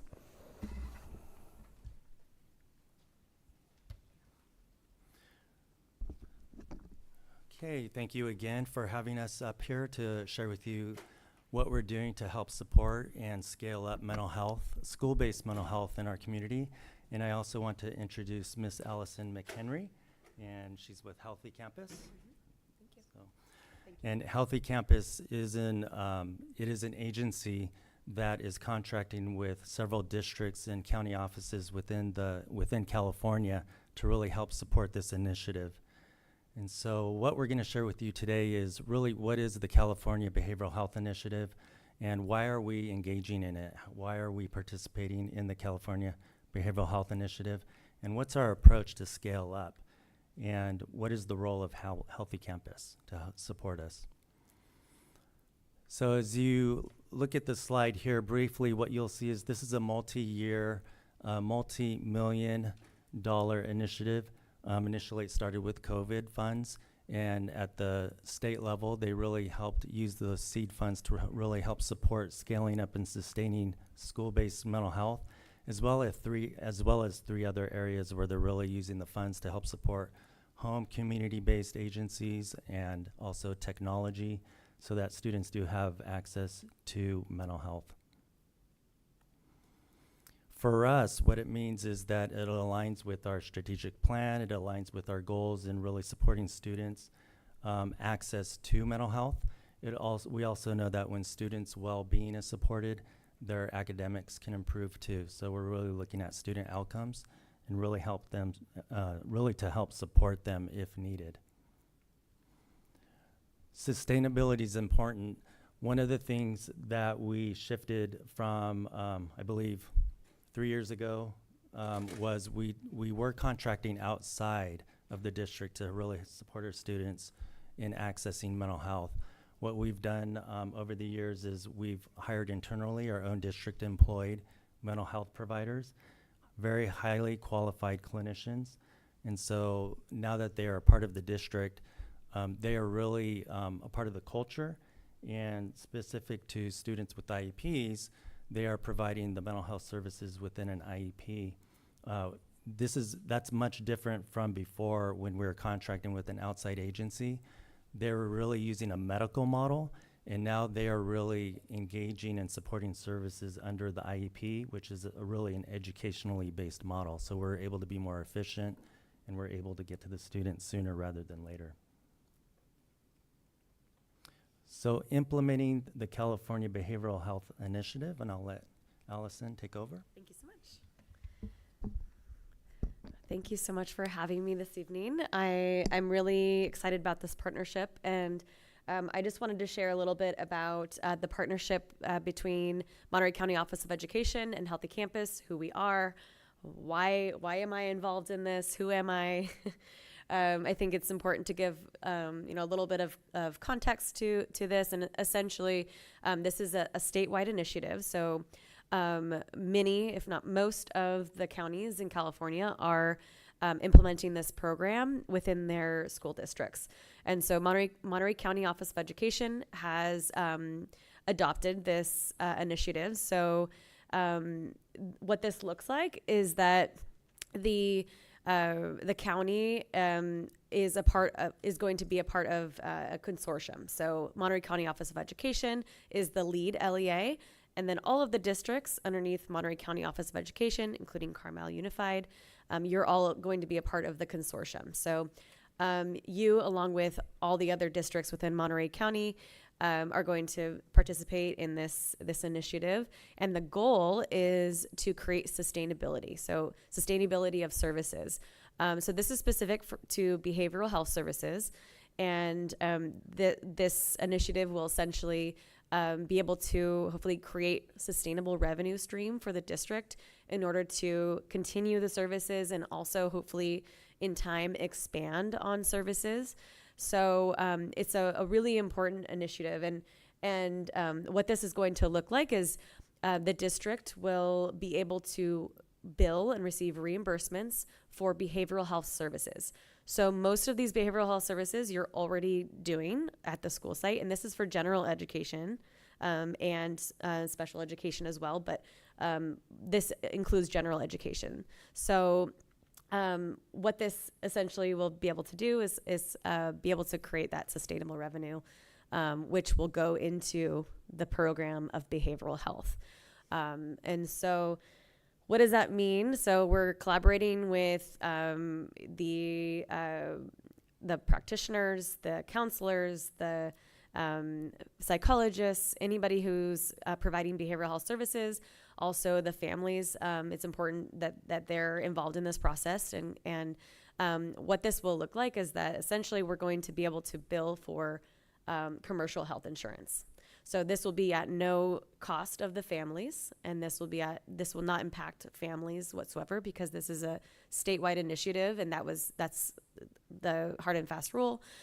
So what it will do is create that sustainable revenue stream to the school in order to provide more services. So the great thing is that, and I know I'm giving kind of a general description of this, but I think this is, I believe, the first time that this is being presented to you all. So trying to share some context. So who is Healthy Campus now?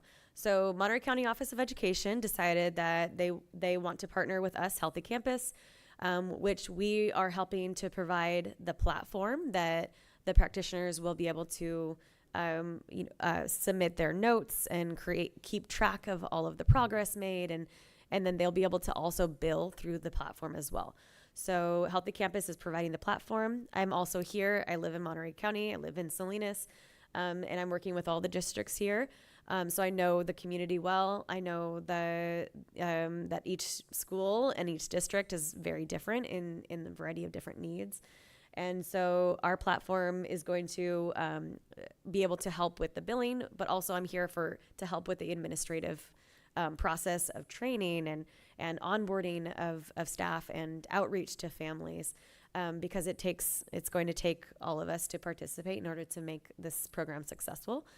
And the platform itself is, there are going to be 3 different personas. So the family will have access to the platform, so that they'll be able to, be able to see the services and be able to keep track of what their student is engaging in and consenting to. The families will consent to this, as families already do. And then there will be an admin. So Steve, along with whoever else he determines is going to be able to see the data, probably just him at this time. He'll be able to track not the individual data, but the data on progress and how much revenue is coming into the district, and he'll be able to see lots of different data on that. And then also the practitioners will have their view. So this is a great way for the practitioners to have an avenue to keep track of data and progress notes and evaluations and so on. So we also, Healthy Campus, we're also providing support. So if a family has trouble logging into their site, they can call us. We can help. I'm local, and I'm always happy to meet in person. I've been meeting with Steve on discussing the process of implementation, working together on that. So I wanted to obviously touch on security. So Healthy Campus, the reason why Monterey County Office of Education has decided to work with us is because our dedication and level of security, we have contracts with at the government level. So that is our number one priority, along with being able to help create that sustainable revenue and be able to provide an increase in access to services. But security is also, our most important component. Thank you. So what does the implementation timeline look like? So right now what's been done is we're discussing what the onboarding will look like. I'm working at the county level as well as the district. So I'm meeting with the county to discuss the timeline. So we're going to be likely doing training for all practitioners probably at the end of the school year, if not the beginning, right before school starts. So that way, the beginning of the 2025-2026 school year, we're ready to go, ready to start submitting claims for that. And then, so launch will be beginning 2025-2026 school year. So we're going to, myself and Steve we are definitely wanting to be open and transparent with families. Obviously, the way that the billing will be done is that the families will provide their health insurance information in a secure way. Now they can always opt out. It's not mandatory. The more families that we get to provide us with the information, then the more revenue we can see, the more services that we can hopefully be able to expand on. So doing in-person meetings, we have information on the website. I think, do you use Parent Portal or Parent Square? Parent Square obviously is a great avenue to get information out. And I think that's it that I want to share on that page. Anything else you want to share? I think I just want to emphasize that we're already doing the work. Our clinicians, I think in February, they met with around 152 general education students. So those are students that they could potentially have billed for. And again, it is to build sustainability for within the district to provide the services that can help benefit them in our community. Thank you. The board did not receive any requests for public comment, so we can open it up for board discussion with Rita. Thanks.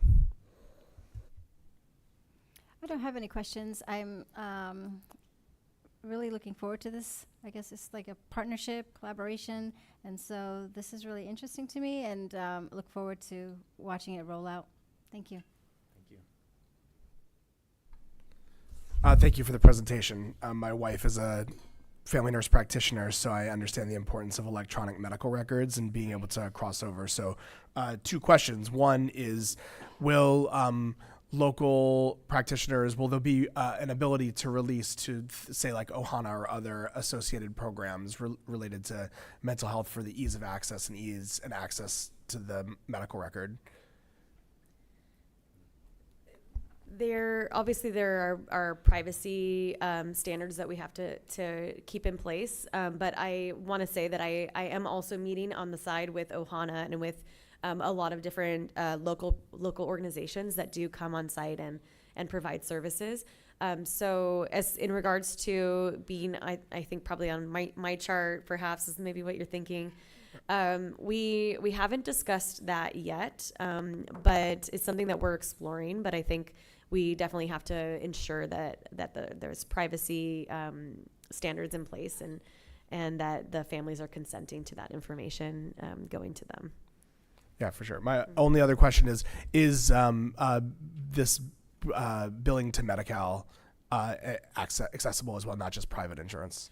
Correct. It's Medi-Cal and private insurance. Now there are services that are already being billed through Medi-Cal for a variety of different services. So this is specific to behavioral health services. So we might be able to bill for speech therapy in this avenue, and then the CYBHI fee schedule would maybe if they had an evaluation for behavioral health services or so on. So there are a couple different avenues. But yes. Thank you. Thank you for the presentation. It was great. I just had one quick question, and maybe this was implied, but the timeline that you laid out, is that across the county that you're rolling it out across entire MCOE, or is that the Carmel Unified timeline? And I'm sorry if I missed that. I didn't speak about that. Okay. So thank you for asking.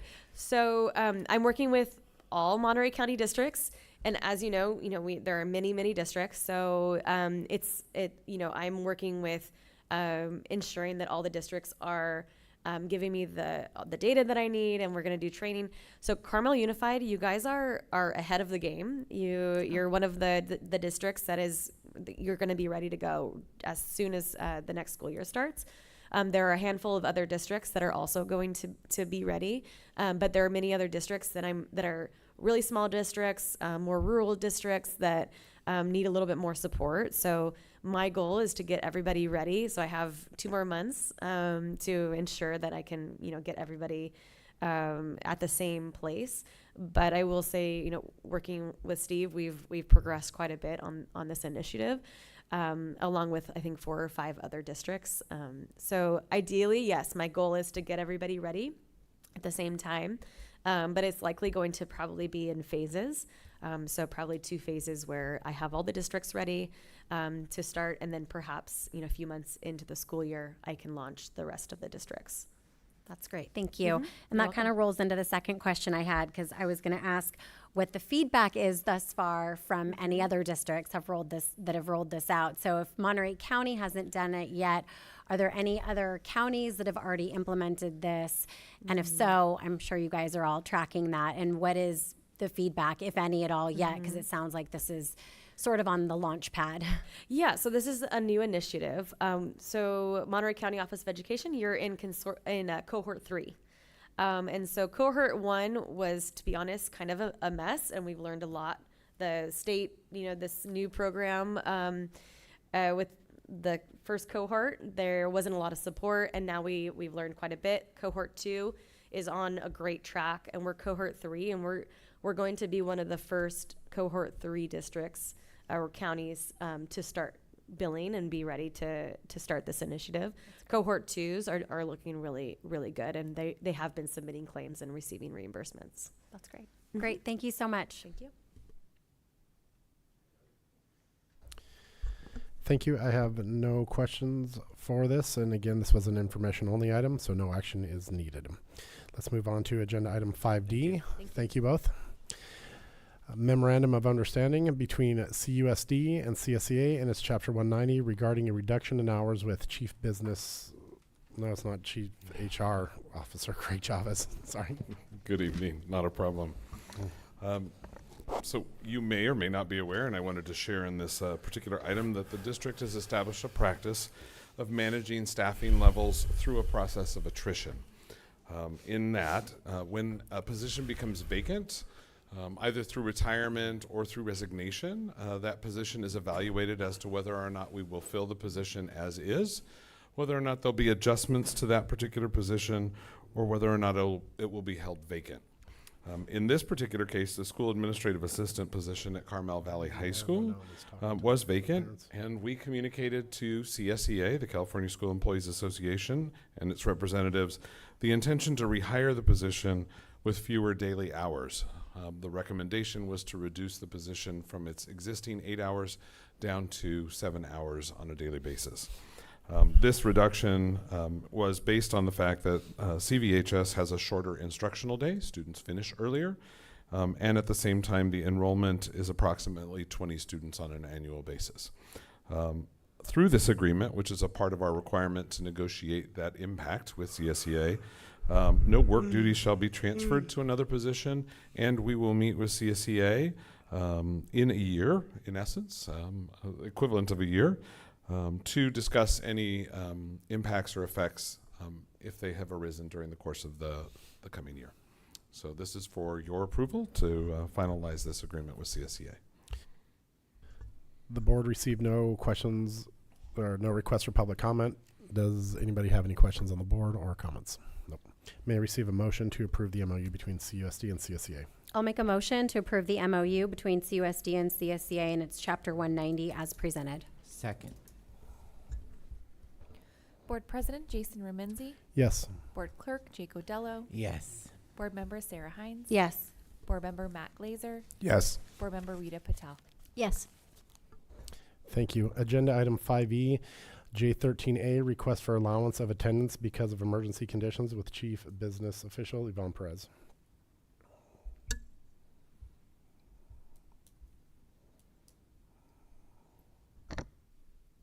Yes, hi.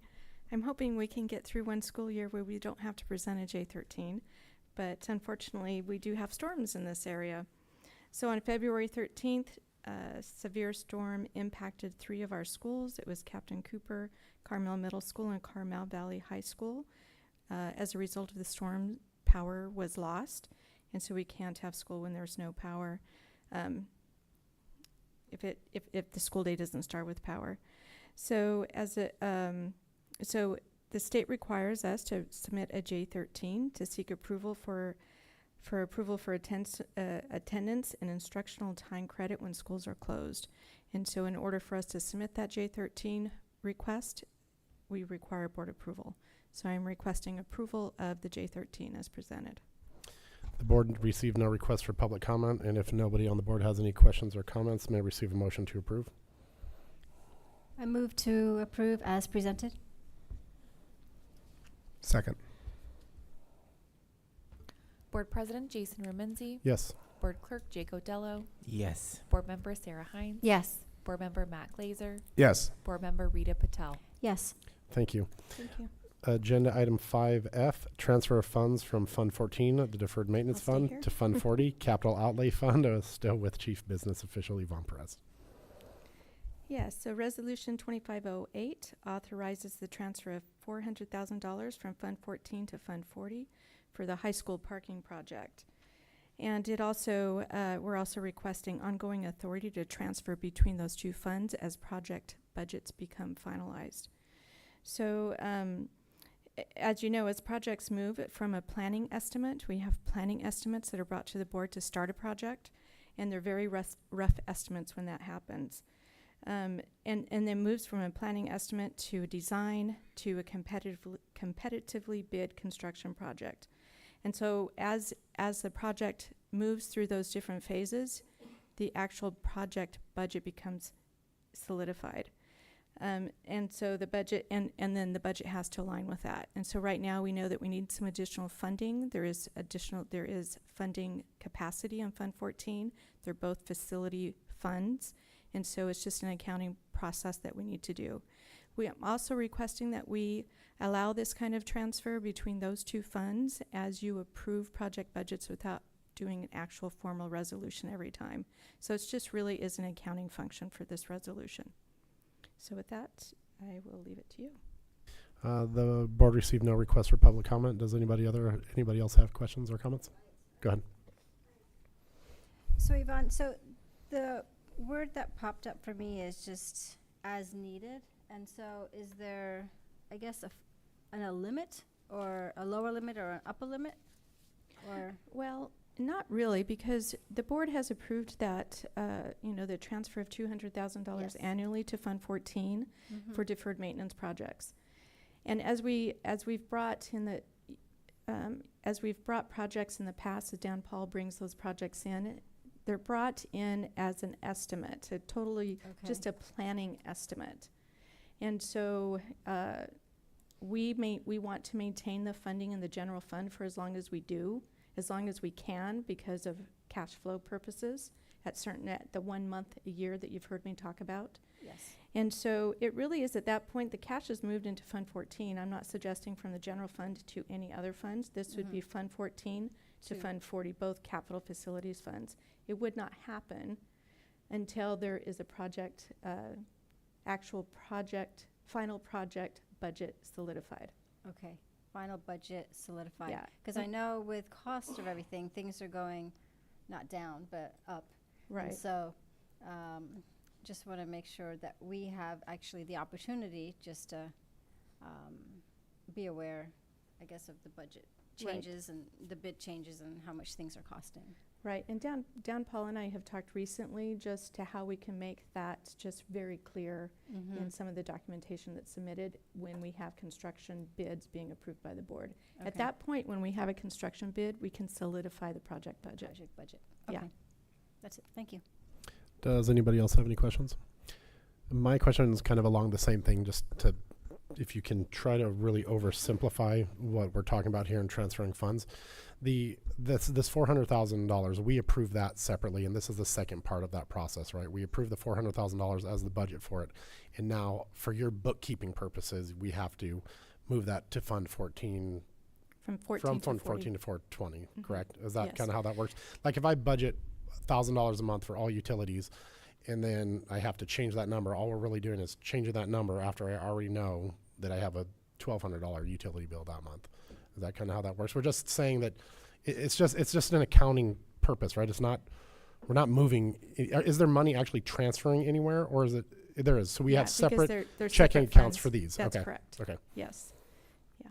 All right. That was my only question. If I think what you're saying though is that that when we approve these, this money, you're already doing analysis on our actual budget. So this money is available for these, and you're budgeting. This, it's just a step in the process. It's not like we're making money magically appear. not We're robbing Peter to pulling- pay Paul, I guess was my We're question. not pulling it from somebody else. That this is money that is already budgeted. Right. That's correct. Okay. And if we need to pull from the general fund, that will always be a separate resolution. Correct. Yeah. Right.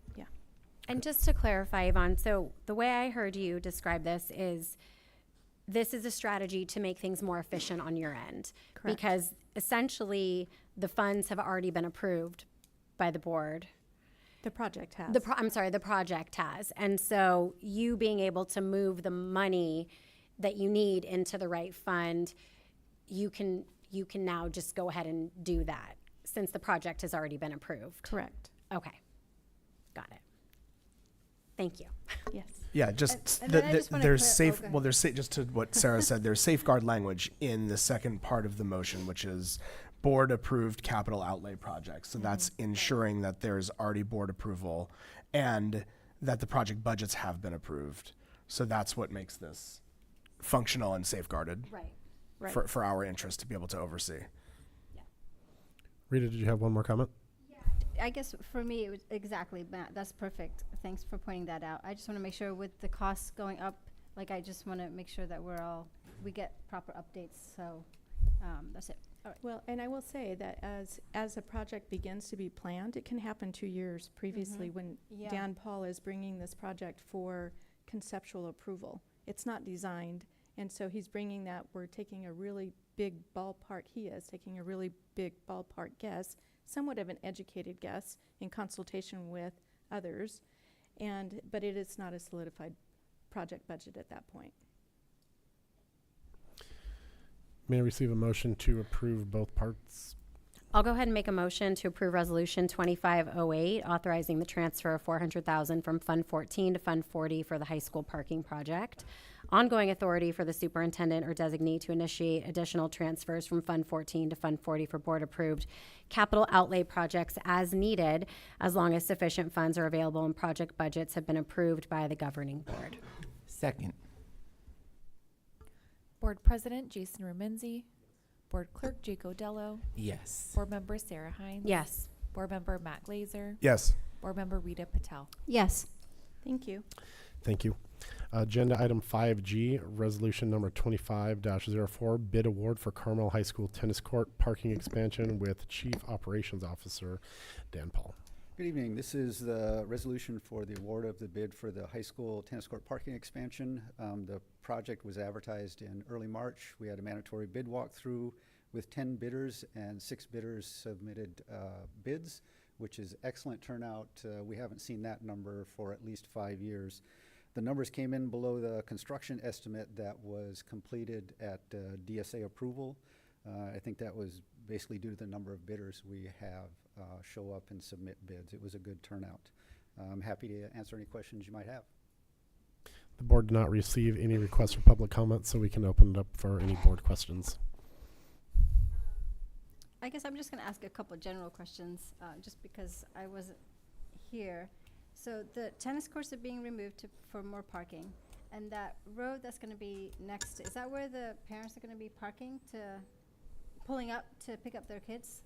I was just I was looking at all the plans and all the,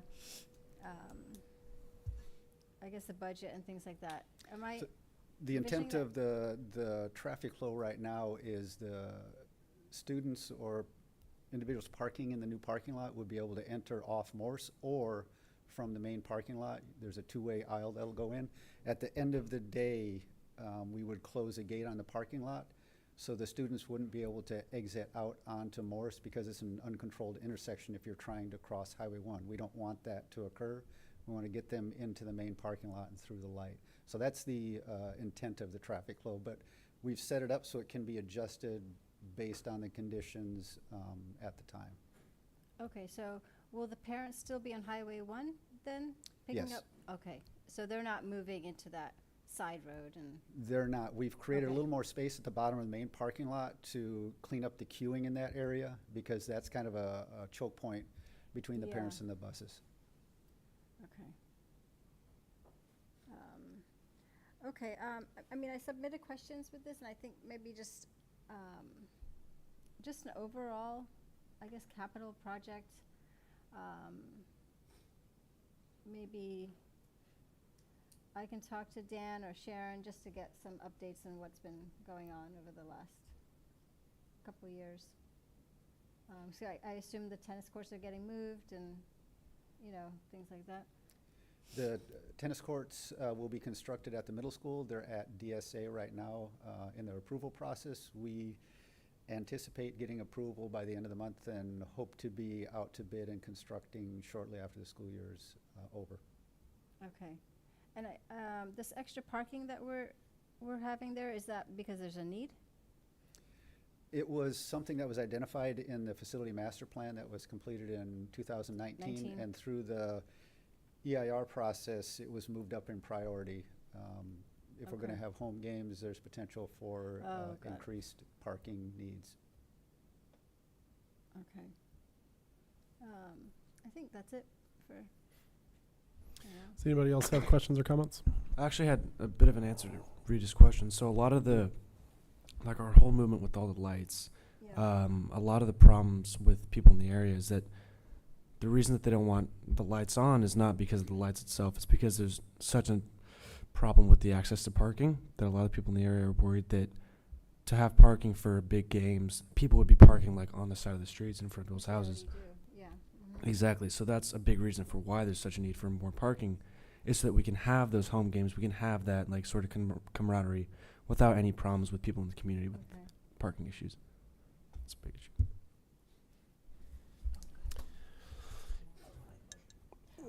Well, I just have a comment. I don't have a question. This is the last sort of step in the stadium light project. Correct. It's the last project at Carmel High School. So we this still have is to construct middle school tennis courts. But yeah. Okay, this is super exciting. So thank you. You're welcome. If there's no other questions or comments, may we receive a motion? I move to award the bid to Brett George Company as presented. Second. Board President Jason Rumenzi. Yes. Board Clerk Jake Odello. Yes. Board Member Sarah Hines. Yes. Board Member Matt Glazer. Yes. Board Member Rita Patel. Yes. Thank you. Agenda item 5H, new data center for Carmel Unified School District with Converge 1 on California Multiple Award Schedule, CMAS, purchasing vehicle number 3-23-04-1025 with the Director of Information Technology, Manny Carrera. Good evening, board members, and thank you for the opportunity to present this item to you. Tonight, I'm requesting approval to modernize and replace our core data center infrastructure at Carmel Unified School District. These systems are essential to everything we do, from classroom instruction to business operations. Our data center is the district's digital backbone.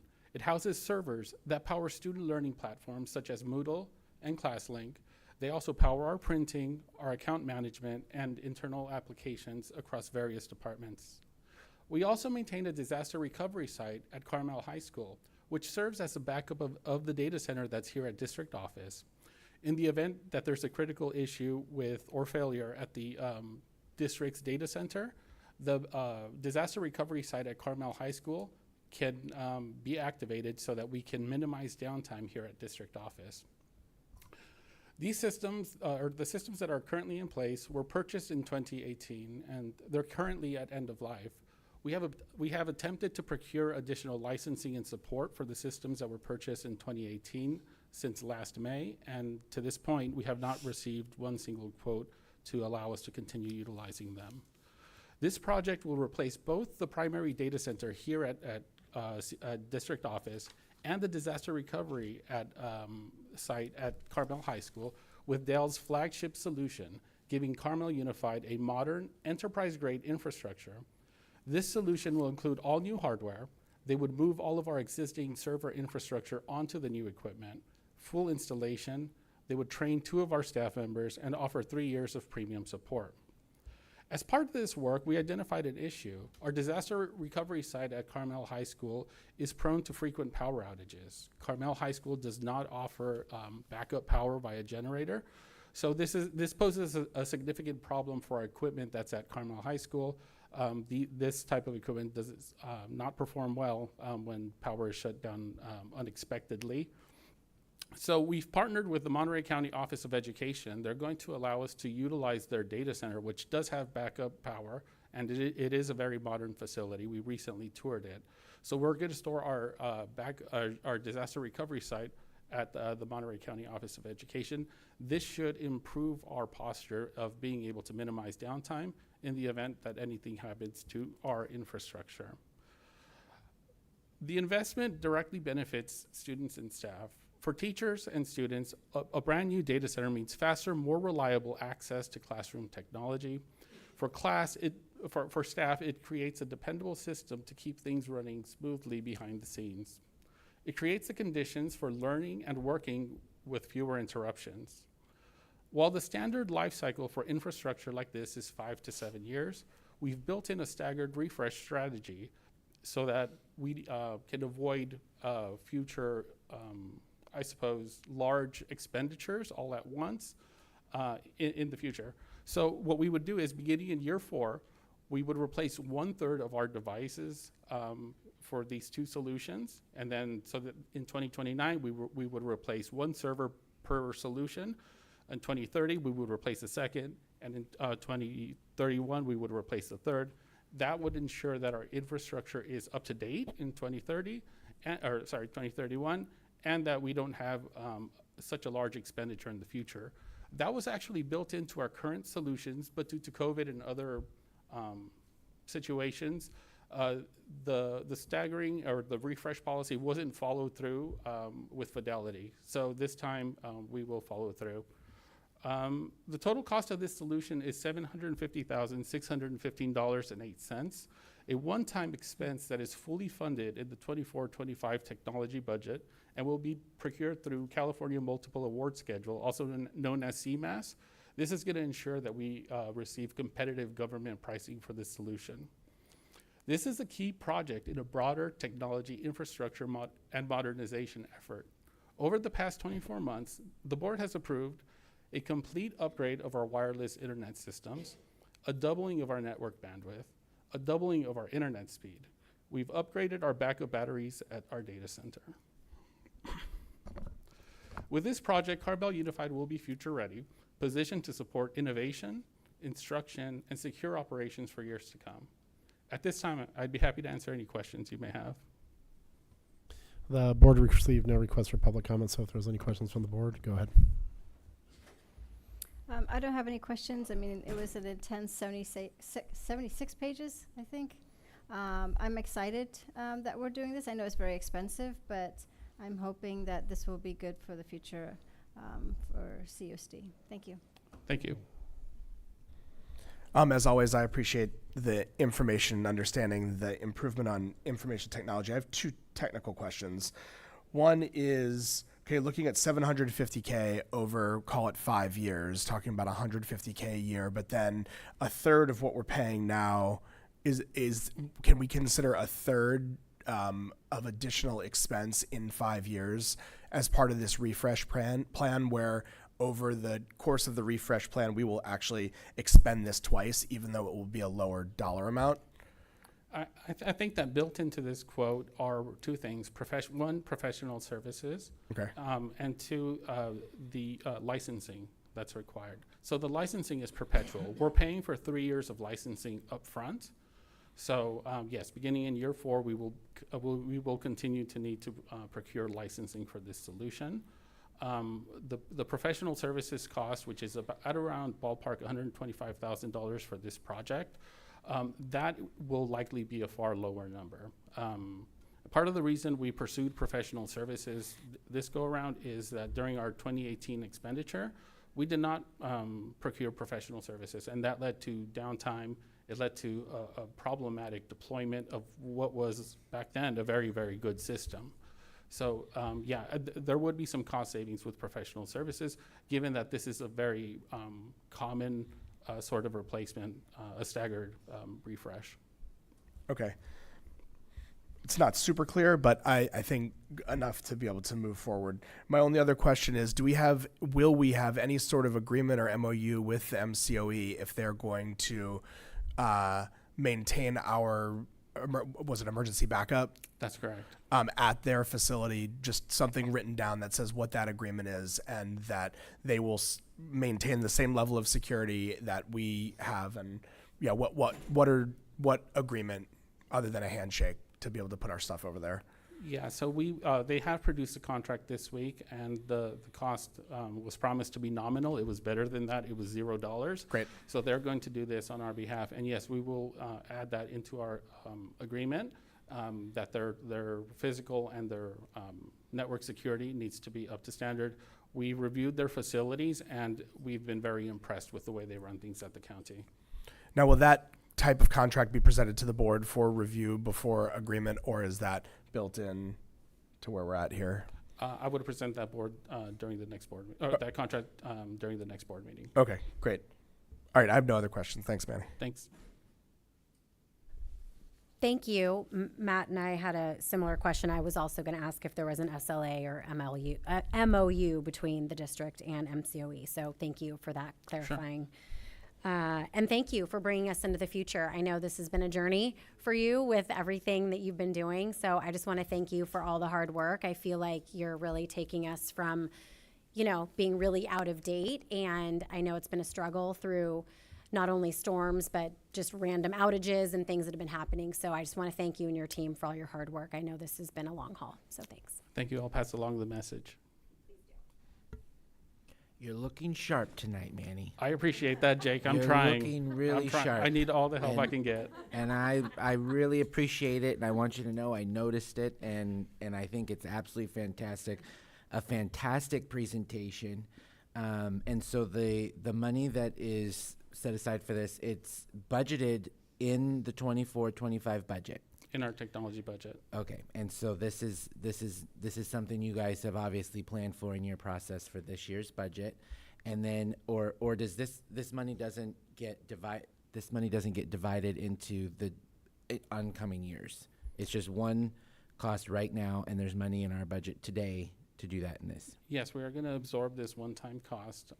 Again, we've tried to procure additional support to see if there was anything that we could do to spread this out or to lighten the fiscal impact. But no, we're going to do this all at once. Okay, which is probably what's needed since the systems that we have now have run out of complete vendor support. That's correct. And the problem is that our disaster recovery site at the high school, one of the nodes, so right now there's really 5 servers that are the solution. One of the nodes is beginning to fail. So it's an urgent issue. And I will say you used a word earlier, and the hair on the back of my neck started to turn up because I hadn't heard the word Moodle in a long time. And do you remember when they were rolling that out? And yeah, that was good times. And I haven't heard that until right now, so exciting. I have no questions, Manny. Thank you for a thorough presentation. Since with no other discussion, may I receive a motion to award the contract to Converge One in the amount of $715,615.08. I move to award the contract to Converge One in the amount of $750,615.08. Second. Board President Jason Reminzi. Yes. Board Clerk Jake Odello. Yes. Board Member Sarah Hines. Yes. Board Member Matt Glazer. Yes. Board Member Rita Patel. Yes. Thank you all very much. Thank you, Manny. Agenda item 5I, resolution number 25-5, donation of surplus personal property, Robinson Barn Bench, with Superintendent Sharon Ofek. All right, so we've talked quite a bit about the barn and the unfortunate fire that took place. In that time period, it was communicated to us that there may be an historic bench under the floorboards. We found this bench, which is in the photos there, and we've picked it up. And I've had some conversations with the Carmel Valley Historic Society, who expressed interest in having that bench. So this is the process by which we have to follow for us to donate anything. We can't just give away even an old bench, which some people might call, or potentially even a historic bench. But we won't know until we can get it in their hands. And I've talked to them, and they are very interested in it. And they had a meeting today, which I'm waiting to hear about, with their board of directors over at the Carmel Valley Historic Society. And they know we're having, I'm bringing this tonight. So that's what this resolution is about. It also allows for the remaining debris on the property to be cleared, and all of the other elements related to getting that property in repair mode, I guess, is the best way to phrase it. Thank you, Sharon. There were no requests for public comment for item 5I. Do we have any questions or comments from the board? It looks like not. Oh, I have Oh, one. there we go. Okay. Go ahead. I just had a quick question, Sharon, and you kind of mentioned something which is what I was going to ask. So is this resolution specific to the bench, or is this process and this resolution applicable to other materials that are found on that site besides the bench? If people want to take woods or the wood or remnants of whatever might be there, does this resolution basically give approval of that as well? Great question. So this is for the donation of the bench alone. I did have a conversation with Jeff Olson, who and discussed whether or not other debris, as it's called, is desired in terms of a donation to the Historic Society, and they are not interested in that debris. And we cannot just say, hey, if you want something, come on over and take it. We're not allowed to do that. So this resolution is to donate the bench and to have the remaining debris on the property removed. You're welcome. I would just like to say thank you to Sharon and the district here for their leadership in this. This was an incident that is really unfortunate. A landmark along Carmel Valley Road is now gone, which is really too bad, and it's a sad event. But we've done a lot of work and a lot of communication in the last couple of months with concerned members of the community, multiple of them coming forward, and we've worked with all of them to try to make the best out of a situation that was just out of our control. And so I want to thank Sharon, the rest of the board, and all of our district folks that were working on this to really clean this up and try to make the best out of a unfortunate situation. But thank you. Thank you all.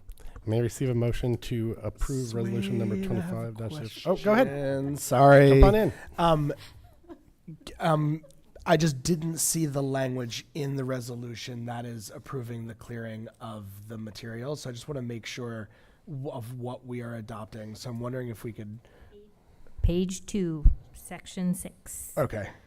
Moreover, the board directs the district's superintendent and or her designees to take any action necessary to dispose of the remaining fire debris in accordance with applicable local, state, and federal fire debris disposal regulations and requirements. Thank you. Are there any other questions before I request a motion? Now I'll make the motion. Oh, sorry. I move to approve resolution number 2505, donation of surplus personal property, Robinson Barn Bench, as presented. Second. Board President Jason Rumenzi. Yes. Board Clerk Jake Odello. Yes. Board Member Sarah Hines. Yes. Board Member Matt Glazer. Yes. Board Member Rita Patel. Yes. Resolution, agenda item 5J, resolution number 25-06, California Day of the Teacher with Superintendent Sharon Ofick. Excellent. So we do this annually. This is observed in May. And we are bringing it here obviously in April because by the time we have our next board meeting, it will be too late. So this just recognizes and acknowledges that we have what everyone more affectionately knows as Teacher Appreciation Week or Teacher Appreciation Day. There's actually in that same whole week a day of the teacher, and lots of PTOs and parents and students and district. We deliver cookies, lots of celebrations of our teachers. And if I can, well, I'll hold off. This is the next one. But anyway, that's what this is all about. And it comes annually. The board received no request for public comment, and I will now open up for questions or comments from the board. Starting with Rita. I moved to approve the resolution 2506, California Day of the Teacher, as presented. Rita. Board President Jason Rumenzi. Yes. Board Clerk Jake Odello. Yes. Board Member Sarah Hines. Yes. Board Member Matt Glazer. Yes. Board Member Rita Patel. Yes. Perfect. Thank you. Agenda item 5K, resolution number 25-07, California Classified School Employee Week with Superintendent Sharon Ofick. Great. So the very following week is the CSEA Recognition Week, where we honor and celebrate all of our employees who are members of CSEA, and that's what this resolution is about. And we also bring this one annually to the board and air it to the community. The board received no requests for public comment, so we'll open it for comments or questions from the board. I'll go ahead and make a motion to approve Resolution 2507, California Classified School Employee Week as presented. Second. Board President Jason Remenzi. Yes. Board Clerk Jake Odello. Yes. Board Member Sarah Hines. Yes. Board Member Matt Glazer. Yes. Board Member Rita Patel. Yes. Item 6 is information items. The following items are presented to the governing board as items for information purposes only. These items do not require board discussion or action. These were the Title IX quarterly reports, April 2025, and quarterly report on the Williams Uniform Complaint Acts. We did not receive any requests for public comments, and since these were agenda items only, we don't need to ask questions or comment. Public comment on non-agendized items. Agenda item 7. Members of the public may address the board regarding items or topics within the board's jurisdiction and that are not on the agenda. At this time, we'll start with number 1, Matt Little.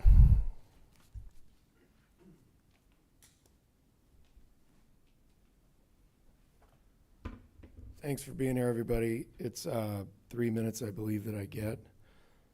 I wanted to discuss with you the problem that you have with bullying.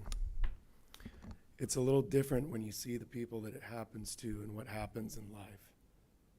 Obviously, parents get very upset, but when we reach out, it's because we're looking for a result. And I'm not saying that we're special in any way. The problem that you have at River School is a pandemic. The bullying goes on every single day. The teachers and the faculty are the best people that you have. Nobody interviewed them on this. Nobody's gone in to say, you know, what do you really think? No one's interviewed the yard duty. I think Sharon's office takes a very light approach. She's saying everything's great, but it isn't. Just this past week, another incident occurred of physical harm. They say that when you discipline, that it gets more and more each time, that you're going to discipline harder the next time the bully does something. So in the case of a suspension, the bully returns to school on a Friday morning. I say to my son, who would have been the 14th member of my family to finish River, this is the 13th member, I say, how about if we don't get in any fights because you never have and you have a perfect record? Let's get out of the school and don't worry about these kids. So while he's walking to class, the bully walks up from this side, reaches over, and yanks him back to breathe in his face. He tells me this at 9:15 when I pick him up in the morning to go to the doctor. Naturally, I went down, spoke to Therese, asked what was going on, what we were doing about this. There were no cameras there, so we can't really see it. So they had to do their investigation, and on Monday morning they said yes. In fact, the child who was suspended, who came back to school and grabbed your shoulder to taunt you and bully you and intimidate you, which it states in the code that you guys have adopted, is going to be punished. And we've given our punishment, and we think it's very strict, and boy, is it great. The deputy superintendent told me this. The student was at school all week, every day. How often were kids bullied at River when you were there? Every week. And it's not because bullies don't exist, it's because the discipline isn't there. It just doesn't happen. You have to ask the teachers, the community, send an email to the parents. Don't send propaganda about, oh, our new bullying policy, which only came out because of what happened to someone who left the school 3 weeks prior to what happened to him. You've lost multiple students. More might be coming.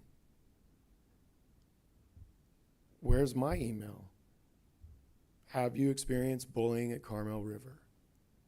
How many parents do you have to send that to? It isn't hard to hold the people underneath this board accountable for enforcing a simple policy at every school. Bullies exist everywhere. Discipline at River does not. I don't know if I'm supposed to stand here and wait for questions. Since I've this never is been here. non-agendized, we can't discuss it as a group Okay. because we have to have agendize it to notice the public that we'll be discussing it. We haven't agendized this, so we can only listen to your comments. Thank you. Have a good night. Next item, item 8, informal report with Superintendent Sharon Ofick. I don't have anything. Thank you. Item 9, the board committee reports. These are routine committee updates from UCSD Board of Education, board representatives for Community Human Services, Mission Trails Regional Occupation Executive Board, and the Monterey County School Board Association Executive Council / Legislative Representative Liaison. We'll start with the Community Human Services representative, Rita Patel. Yes, so I have two events I'd like to highlight from our meeting last month. There's a fundraiser event that is going to take place on Saturday, April 12th from 12 to 6 at the Sand City Art Park, Banding Together. It's a jam fest to support mental health, substance abuse, and homeless services. It's free event, but suggested donation is about $30. And then the second event is Solving Homelessness, a community conversation will take place on April 24th from 2 to 4 p.m. at the MISS Irvine Auditorium, featuring Kevin Adler, author of When We Walk By, who will speak on stigma, broken systems that contribute to homelessness, and what we can do. So I encourage the community to attend one or both of these events. Thank you. Thank you very much, Rita. Next, we'll hear from the Mission Trails Regional Occupation Executive Board Representative, Jay Codello. I do not have a report. Thank you very much. And the last committee report is the Monterey County School Board Association Executive Council Legislative Representative Liaison, Matt Glazier. Thank you. So the MCSBA is doing pretty much monthly trainings at this point. In March, I wasn't here for the last board meeting, so I'll just report on that. They went through LCAPs and budgets. It was a really great insight into LCAP funding, structure, organization, and also the LCFF funding formula, which doesn't actually apply to us, but it was insightful to understanding what happens out in the world. The only other thing to note is that on May 1st is their annual meeting and is the MCSBA annual meeting and award dinner happening at Hartnell, and that I will not be able to attend that. So I'm hoping whoever my alternate is will be able to attend that on my behalf or our behalf. I think it's Rita too. Oh, so when's the date? May 1st. Okay. You don't have to agree to it now, but Yeah. I can say that to you. Okay, thank you. Thank you all. Closed session, item 10. Before adjourning to the closed session, the board will identify the closed session items and provide an opportunity for public comment on these items. A, conference with legal counsel, existing litigation pursuant to Government Code 54956.9, subdivision D1, Monterey County Superior Court case number 23CV003167, Davi Christine versus Carmel Unified School District. B, public employee discipline, dismissal, release pursuant to Government Code 54957, subdivision B1, Office of Administrative Hearings, OAH number 2024090043. C, conference with legal counsel, anticipated litigation pursuant to Government Code 54956.9, section D2, 4 cases. And the board did not receive any request for public comment, and we will adjourn into closed session at 8:03 p.m. Thank you.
Good evening. Coming out of closed session, the board reports the following. For item 10A, the board met with district staff and legal counsel and provided direction. For item 10B, as mandated by California Education Code 44944, the decision of the Commission on professional competence regarding OAH 2024090043 is deemed the final decision of the governing board. The board took action to ratify the decision of the Commission on Professional Competence that the respondent should not be dismissed from employment with the district. The superintendent and/or designee are directed to provide notice to the respondent of the board's action and per further direction of the board. For item 10C, the board voted unanimously to reject a personal injury claim against the district. Additionally, the board met with district staff and legal counsel and provided direction regarding the remaining cases on the agenda. I adjourn this meeting at 10:10 p.m. Thank you.